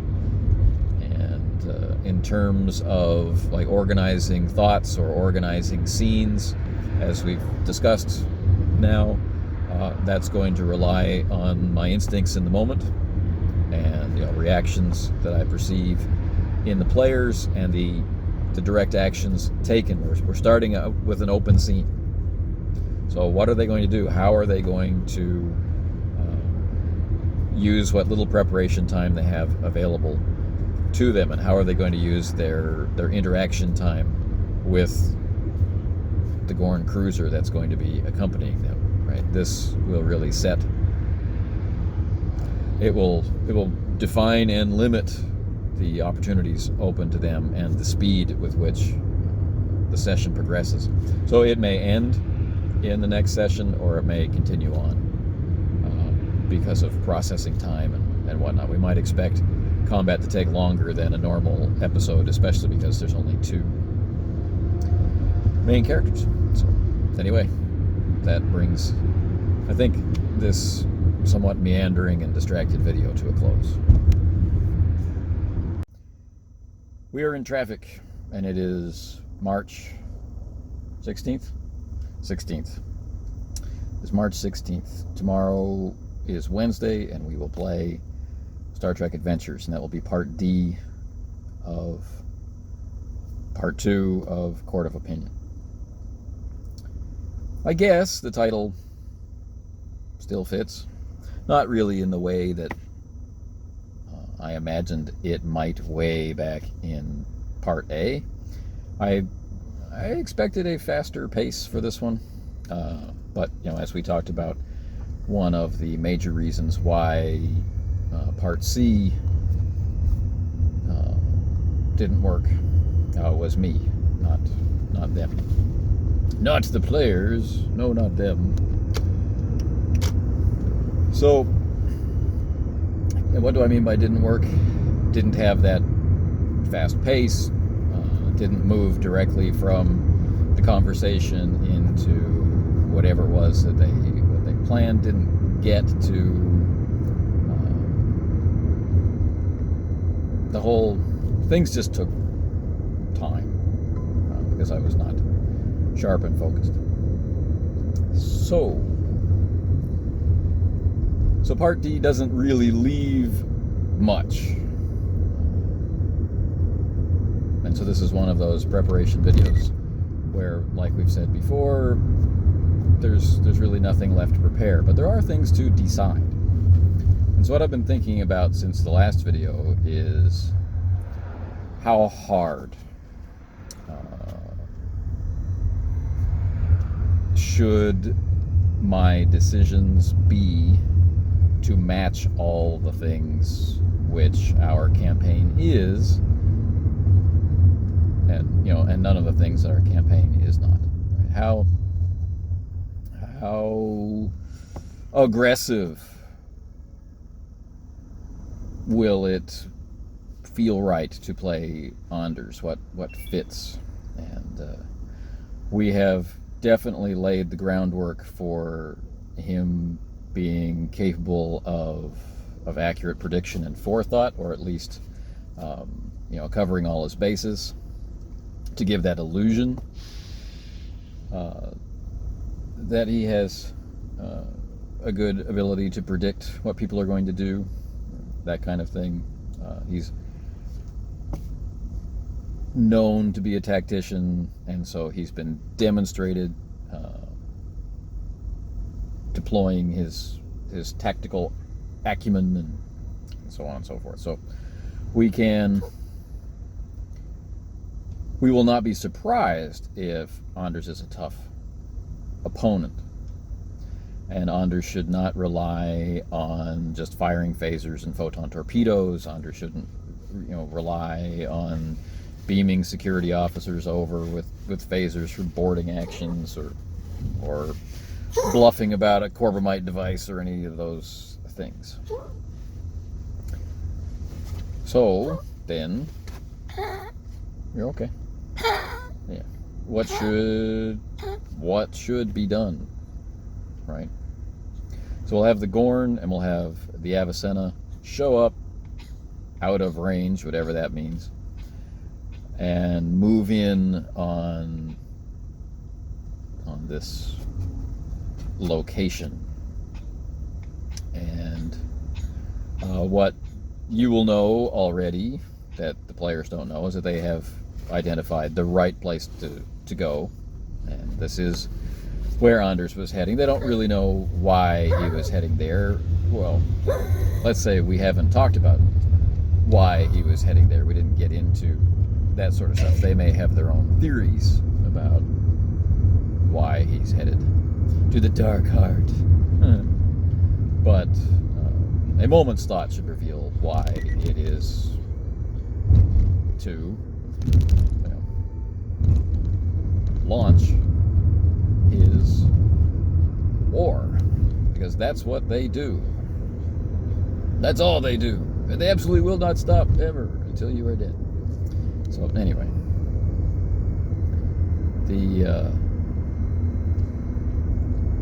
the need to stop Anders, therefore, should have a lot of dramatic weight. I'm not sure that it does. So by playing Anders strongly right out of the gate, I can possibly communicate that. And by having Anders monologue a little bit so that there's no uncertainty about his motives, I can direct that a little bit. I can provide impetus to action. Because ideally, the situation is set up to present the choice that the players have recognized and latched onto. Do we save the crew or not? And it's interestingly, I don't know if they've realized it to this level or not. Ron kind of mentioned something like it in part C. Right, we've got a kind of a galactic scale enemy, and if the space legends are to be believed, and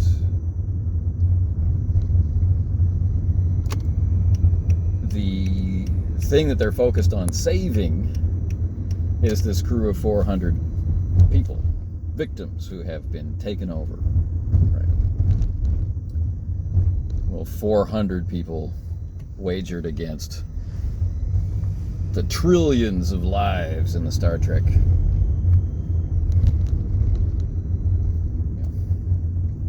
galaxy. So it's interesting, right? And when that context is revealed, do the decisions change? And will this, in any kind of satisfying way, move up against the theme of betrayal? Will we have any kind of scene where the themes are an active part of conversation and interaction? Will there be any interaction, or will it be all rules and out of character talk? Is there anything I can do to help facilitate play that gets the game firing on all cylinders instead of just one? So these are the kinds of things that are left to prepare. And over the last few days, what has seemed to be a linchpin area, not saying the, but a linchpin area, is how I present Anders. Do I provide opportunities for characters to interact with Anders? Right? Does he contact them and taunt them, or does he respond to hails, or this sort of thing? Does he try to recruit them? Does he threaten them, warn them off? Right? Does he devastate their ship outright? Boom. And then provide an ultimatum. You've got your crew has this much time to join me before they are eradicated. Be part of my problem, give up on your solution, that kind of thing. So we'll see what I am moved to do in the moment. I'm very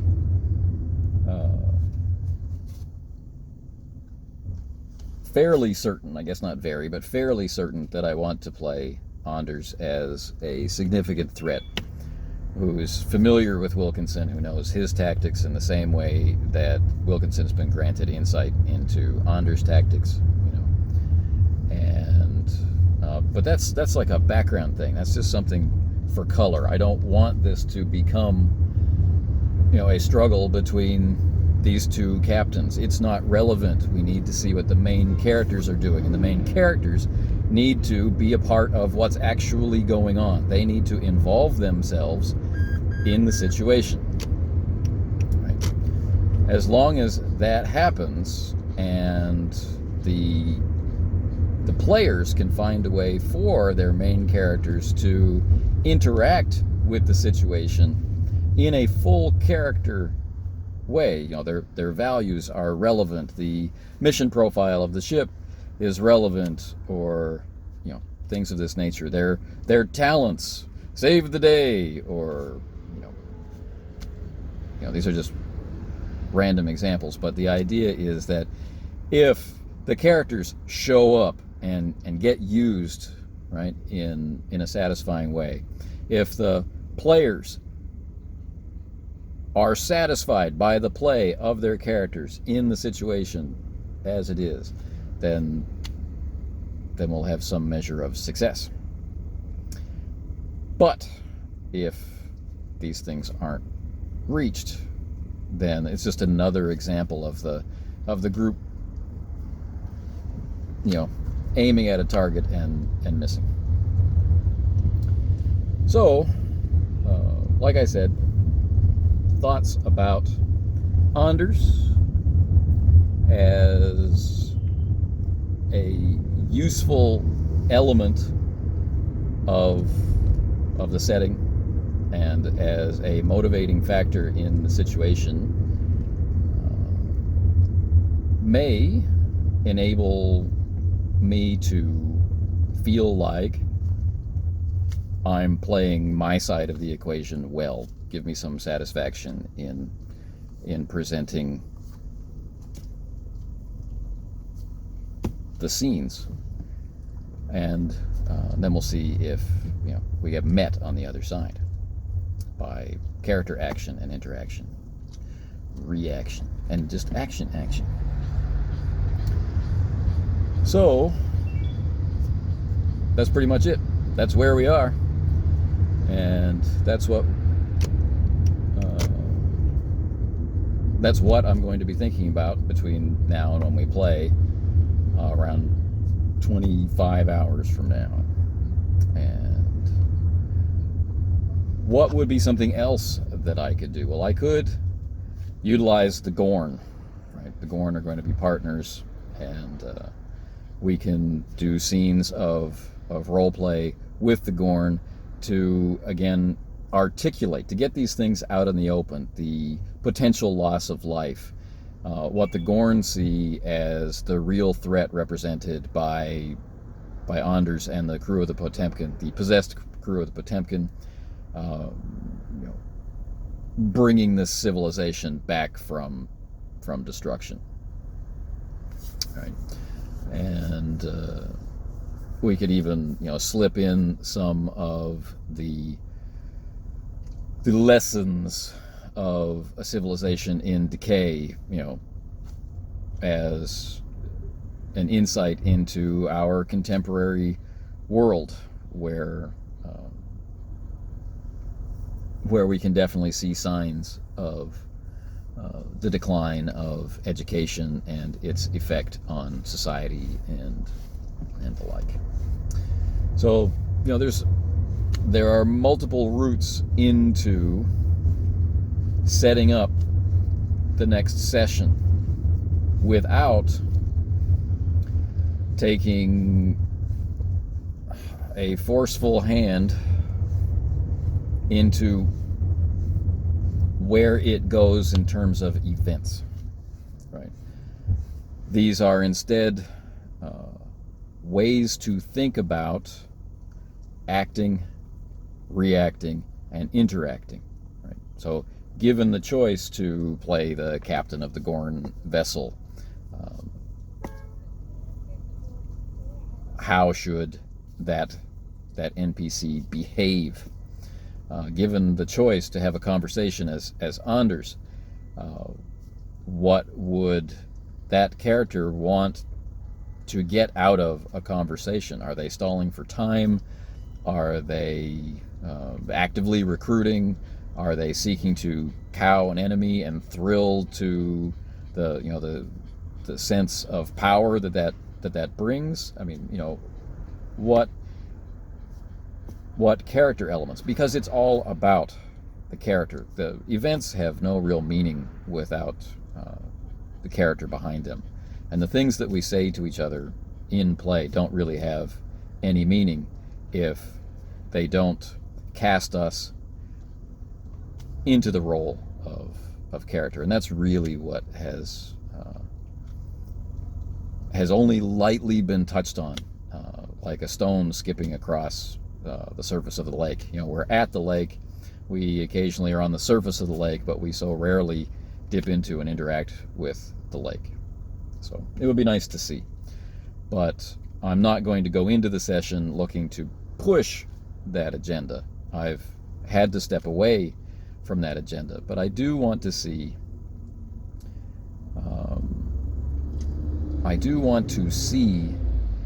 the theme at some point during this part of the session. And so to bring out those feelings or help support conversations along those lines, I'm considering approaches of setting up scene 1. Okay, so tomorrow we play. Could be the end. There might be another installment after this. It's so hard to predict if some kind of battle takes place. There may need to be a lot of rules discussion. I think we've talked about that before, and that can slow things down. Anyway, on to the next one. All right. It is Wednesday.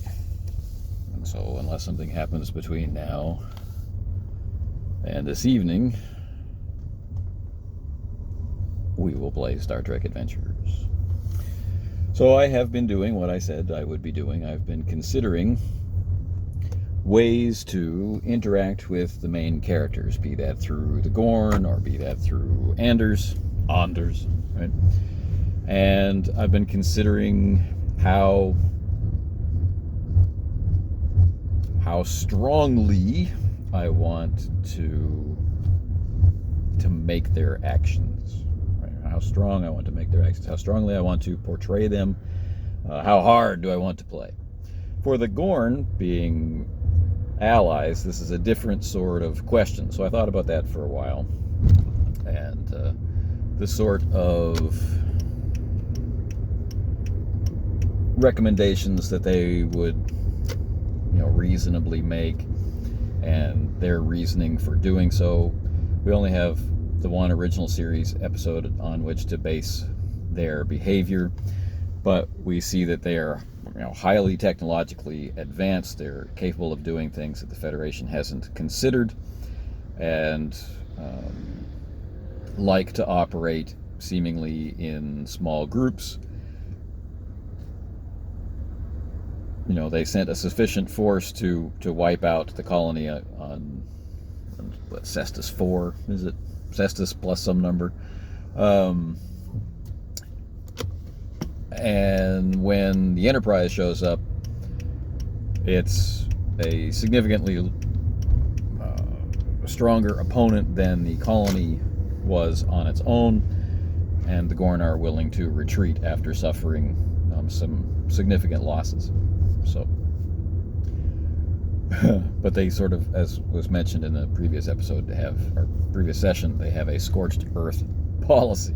Right? Nothing left. So they can maintain this kind of hard line through whatever conversations or deliberations may or may not take place at the beginning of the session. They can be pushing for the extreme courses of action. And I think that's enough to think about for them. For Anders, there are a variety of things that I have on my mind, and I took them to all sorts of extremes because, this is ostensibly 1970s science fiction, right? So we have established, or it has been established, and I have been operating under the understanding, because I created the culture, that time and space is no barrier. And some of that is set to be hyperbole. Are they a time-traveling race or species? Yes or no, kind of thing. Or is this just misunderstanding of their high technology? But I don't want space to be a barrier to them. So they are capable of vast and instantaneous, or they're capable of instantaneous transport across vast distances. And they're capable of transporting enormous objects across those incredible distances. So, in a sense, that is time travel. But I toyed with the idea of, wouldn't it be cool if the Avicenna gets blasted back to the Avicenna's mission to Triton 8 and putting the crew in the position of, deciding to prevent everything from happening, etc., etc. Classic time travel stuff. I hate time travel stuff, but I tried that on dutifully to see how it would feel, and of course didn't like it. And I felt I didn't like it because I don't like time travel stories, but I also didn't like it because it doesn't mesh with the themes that I'm hoping to establish. It doesn't bring any kind of resolutions. Like we've been moving toward doing something with Anders, and then to be swept away to the past feels like the beginning of a new episode. It feels like a three-parter. It doesn't feel like it feels like a season-ending cliffhanger. And then how do they get back? And do they get back? Do they relive this time? And it's not the ending of an episode, and it doesn't follow isolated show episode logic. So in so many ways it's unsatisfying. Plus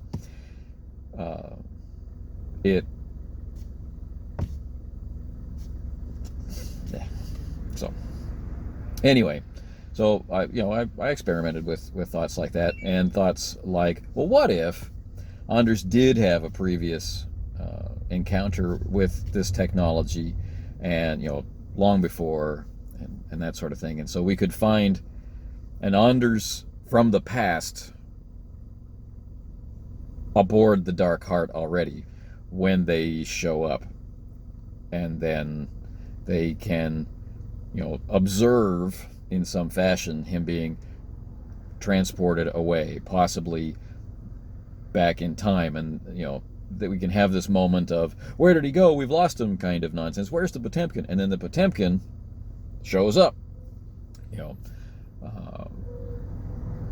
possibly transporting in via alien tech to create even more fear, and they'll be able to quickly learn, from a hail or something along those lines, whatever feels right, that Anders is aboard the Potemkin. So, just that little bit of weirdness to throw people off. What did we just witness happening here? So I might do something along those lines, or I might want to keep it really, really simple. I'm thinking that maybe simpler is better. So meaning the Gorn and the Avicenna show up. They've earned the right to be early, and I don't want to use or abuse any of the tools that I have to take that away from them. And I think that it would be a mistake to look at the reversal option in threat spins, to have Anders show up around the same time or just after they get there. I mean, that is how it works.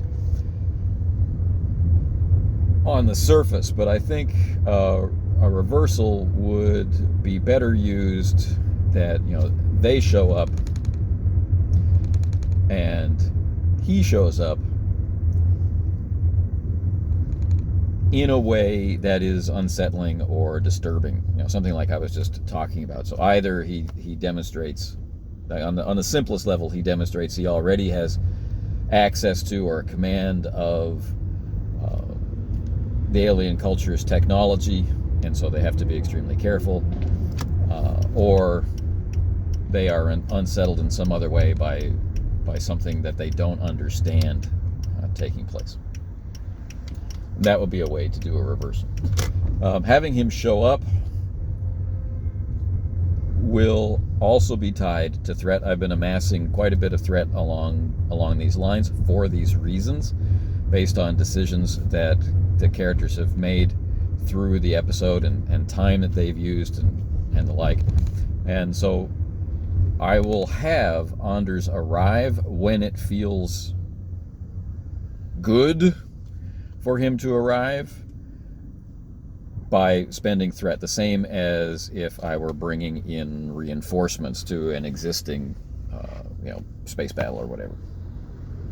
So I'll be able to expend threat. The Potemkin will appear, Anders will be on it, and that interaction will begin. Now, I don't want to force interaction. I don't want to force violence. I don't want to have the players feeling like their characters' options are limited, right? And a lot of that is because that's how I like to play, but also because in this situation and resulting scenes, they have earned the right to get there first. They got there in the minimum possible time. They got there with cooperation and investigation. They invested a lot of resources and so on and so forth. So they should have the opportunity to at least be ready for Anders to show up in some way that feels satisfying to them. Unless that turns into some kind of, well, let's invent this new technology kind of thing. It's too late for that. Now, way back in the first session, they created an advantage for being able to counteract the alien energy signature. But I've kept them very busy doing other things. But there are many people aboard the ship, so to make use of our Andorian Chief Medical Officer NPC, he will have continued working on that technology. However, to gain access to whatever it is in its physical form will require an opportunity cost. Right. So if that becomes important to them, they will have to pay for it. If it doesn't become, or if it isn't useful to them, if they don't want it, don't need it, or don't recognize some way to make use of it, then it never really needs to enter into things. So I've looked at very simple, very direct, face-to-face kind of solutions, and I've looked at way over-the-top, time-traveling, shenanigans. And by virtue of having explored the gamut of different things that I can think of, I have had an opportunity to kind of test drive them, to taste them, to, what it's like when you have this thought and you think, oh, that's really cool, and then you share it out loud with other people and you go, that sounds different when I say it out loud. That kind of experience, this is what this allows me to do. This is preparation for improvisation. So you play with the building blocks that exist in the scene. You consider how they can look from a different perspective. You consider how your own biases are pushing or pulling you in a particular direction. Is this the same old stuff that you always do? And didn't I do this before? Or didn't I see this in a movie? Or things like that. And does this feel right? Is this, does this connect to what's gone before? How can I do this so that it encapsulates the themes of what I'm going for and all that stuff? So I want to bring out the themes of loyalty, and betrayal. This is pushing me in a direction where I want to have some kind of communication, whether that's face-to-face or, through Star Trek communicator technology. So I need to be aware of that impulse in myself to not make it happen despite what the others are doing. And hopefully they want to communicate as well. Hopefully they make communication happen. If they want to have a space battle, they can make that happen.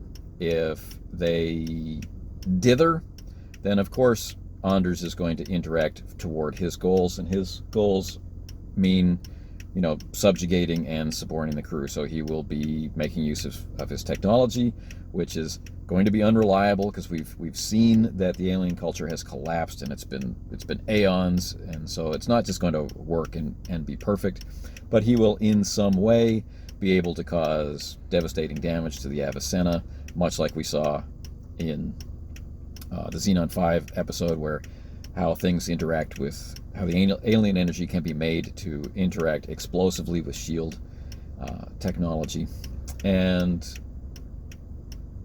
the ability to transmute things, and the ability to just whisk things away to other places.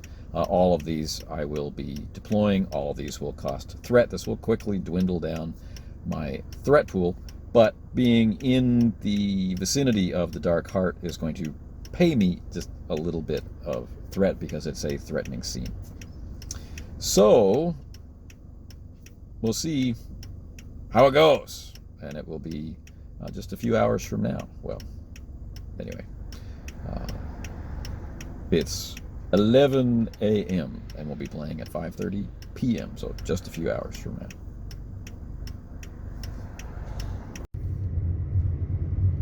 All right, I guess this already incredibly long video is going to get a little longer, and the strange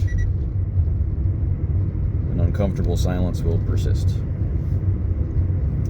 This is Friday, the 19th of March, and we did not play on Wednesday, which you may recognize by the time you see this, if you make it this far into this video. The game was canceled due to life events, and since we started playing, if I'm remembering correctly, this is the first time that we've had to do that. We've had to delay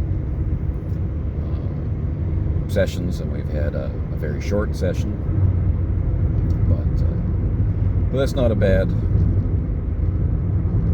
run, all things considered. And but it presents the reason why I'm making this video, although there's nothing to prepare, right? the session was ready to go on Wednesday. My part of it was ready to go, whatever that means in this style of preparation. And the only thing that happened was that we didn't actually play. So what do I mean that it presents a challenge, or it presents a problem? Well, there's the question of time. The timing of preparation for improvisation is kind of like, merging, I'll use a driving theme, merging with traffic. There's a rhythm to it, there's a flow to it, and over the years I have gotten myself into the habit of keeping my thoughts on the game present, but at a low ebb when we're not going to play. And then as we get closer and closer to the time of play, that ebb builds. Now we're in an oceanic metaphor, right? But that builds until we reach the point where we actually are going to play, and I bring all of those things into mind. And so hopefully I'm in the right frame of mind, I'm in the right mood, I have remembered specific details like names and places, important hanging threads that need to be picked up before other things are done for whatever reason, and that kind of stuff. So there's a timing to it, and so the game didn't happen, and so I'd build myself up into being ready to play, and then we didn't. So now I've got to spin things down, and how is that done? Well, it's not terribly difficult. It's not like everything falls apart. It's not like spinning plates or something on stage. But somebody threw a truck tire. All right. The danger is that it can be thought about too much. And the naturalness of it, the interactiveness of it, can be, let's use a dramatic word, imperiled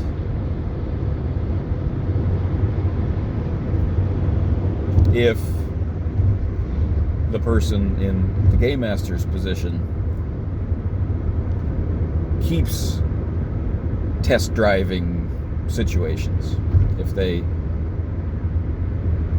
haven't recognized the possibility that what was kind of exploration of possibility to prepare the mind's eye for what to imagine and then describe, and prepare the mouth for the vocabulary that will best serve that description, that will best serve that that reaching out for look, here's the the opening moment of a scene, you pass it on, and then it comes to life in interaction.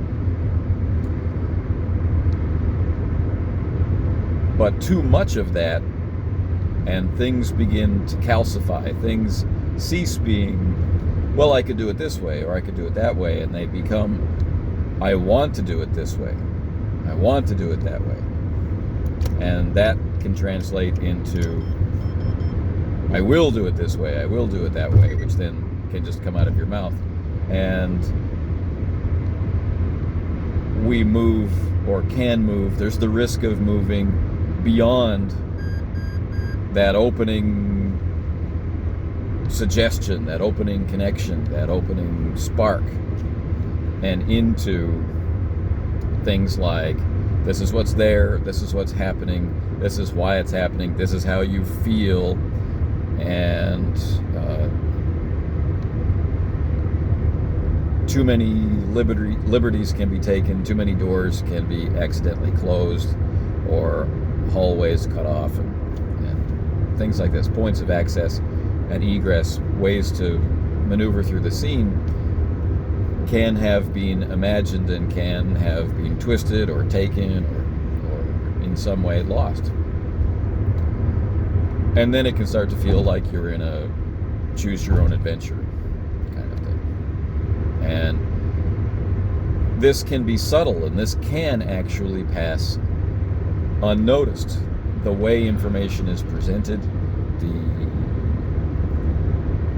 even the tone of voice with which it's presented can prevent some choices from being made. They seem like the wrong one. The information given can become so focused that we end up with kind of an enforced collaboration where the unexpected view of the other people, right, the surprising thing that they might take from your description, the different perspective they might have on what is important in the scene, their much deeper understanding of the motivations of their character and how they will be satisfied portraying that character in the moment. All of those things can be influenced by how the setup of the scene is made, so that some ideas never occur to them. So, while there are times when that can be beneficial to have that amount of control over the setup of a scene, at this stage of this episode, this is not something that we are even remotely looking for. So we don't want the bread of the episode to go stale by leaving the package open and rummaging around inside it at all the different loaves and pieces of the loaf and examining them. But if we lock it away, then the effort that we put into preparing can be lost. Details can be lost, and it might not match up. We end up with that awful feeling when play starts of, where were we again? What was the last thing that happened? What was it that we said we were going to do? Who was that person? Who was in the scene? These kinds of things. And so those are the counterbalancing risks: over prepared or under prepared. So how can we be prepared? What I like to do is to move away from the main things, right? Just to make a note, acknowledge where I wanted to start, where it's best to start, where the players have asked to start, whatever the thing is. And, like, for example, in this episode, we're going to begin with the rendezvous with the Gorn. Okay. So I'm going to think more about the Gorn vessel. I'm going to think more about what it looks like, what they might see behind any Gorn they communicate with on the main screen, what it might look like, feel like, smell like if they beam over. Similarly, what the Gorn reaction might be if they're beamed over to the Avicenna, this kind of thing. I'll think about these details, which I didn't consider last week.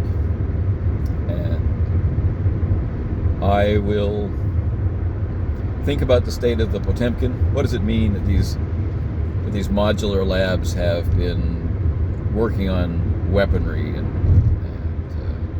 what condition will the bridge be in? How will the crew of the Potemkin look? This is something I thought about but didn't delve very deeply into. And I can allow myself to consider further the strength of play I want from, like, the aggressiveness of play I want from Anders. What's going to seem right? What will be memorable? What actually is possessed Anders versus Anders? And can I bring those nuances out in a way that will be fun for me to play as a game master antagonist, and will serve the themes of loyalty and betrayal? So, will there be some kind of speech? As an example of the risk of going too far, I'm really feeling a sense of Anders' voice inside me for some kind of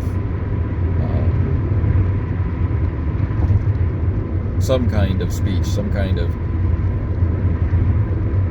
it's commonplace to say monologue, but that's not what I'm talking about, but some message to the crew of the Avicenna, and some manipulation of the crew of the Avicenna. So I'm really feeling that, but how will it be brought about? I'm not going to think about ways I can make it happen. I'm specifically not thinking about ways to make it happen. I'm spending my time more on physical description of places and that sort of thing. I may make a few of the the movie-like cinematics for behind myself in Zoom, just to occupy my mind with things that are game related but not game mastering related, stuff like that. So I guess we'll play next Wednesday, and all the remaining suppositions remain in place. The players may successfully conclude the episode at that point, or they may not, and it will involve conflict. It will involve conflict of some kind, physical or social or both. And my major concern is still, can we get a hint of the themes? All right, and that ends this addendum on Friday, after the Wednesday where we did not play Part D. Take care.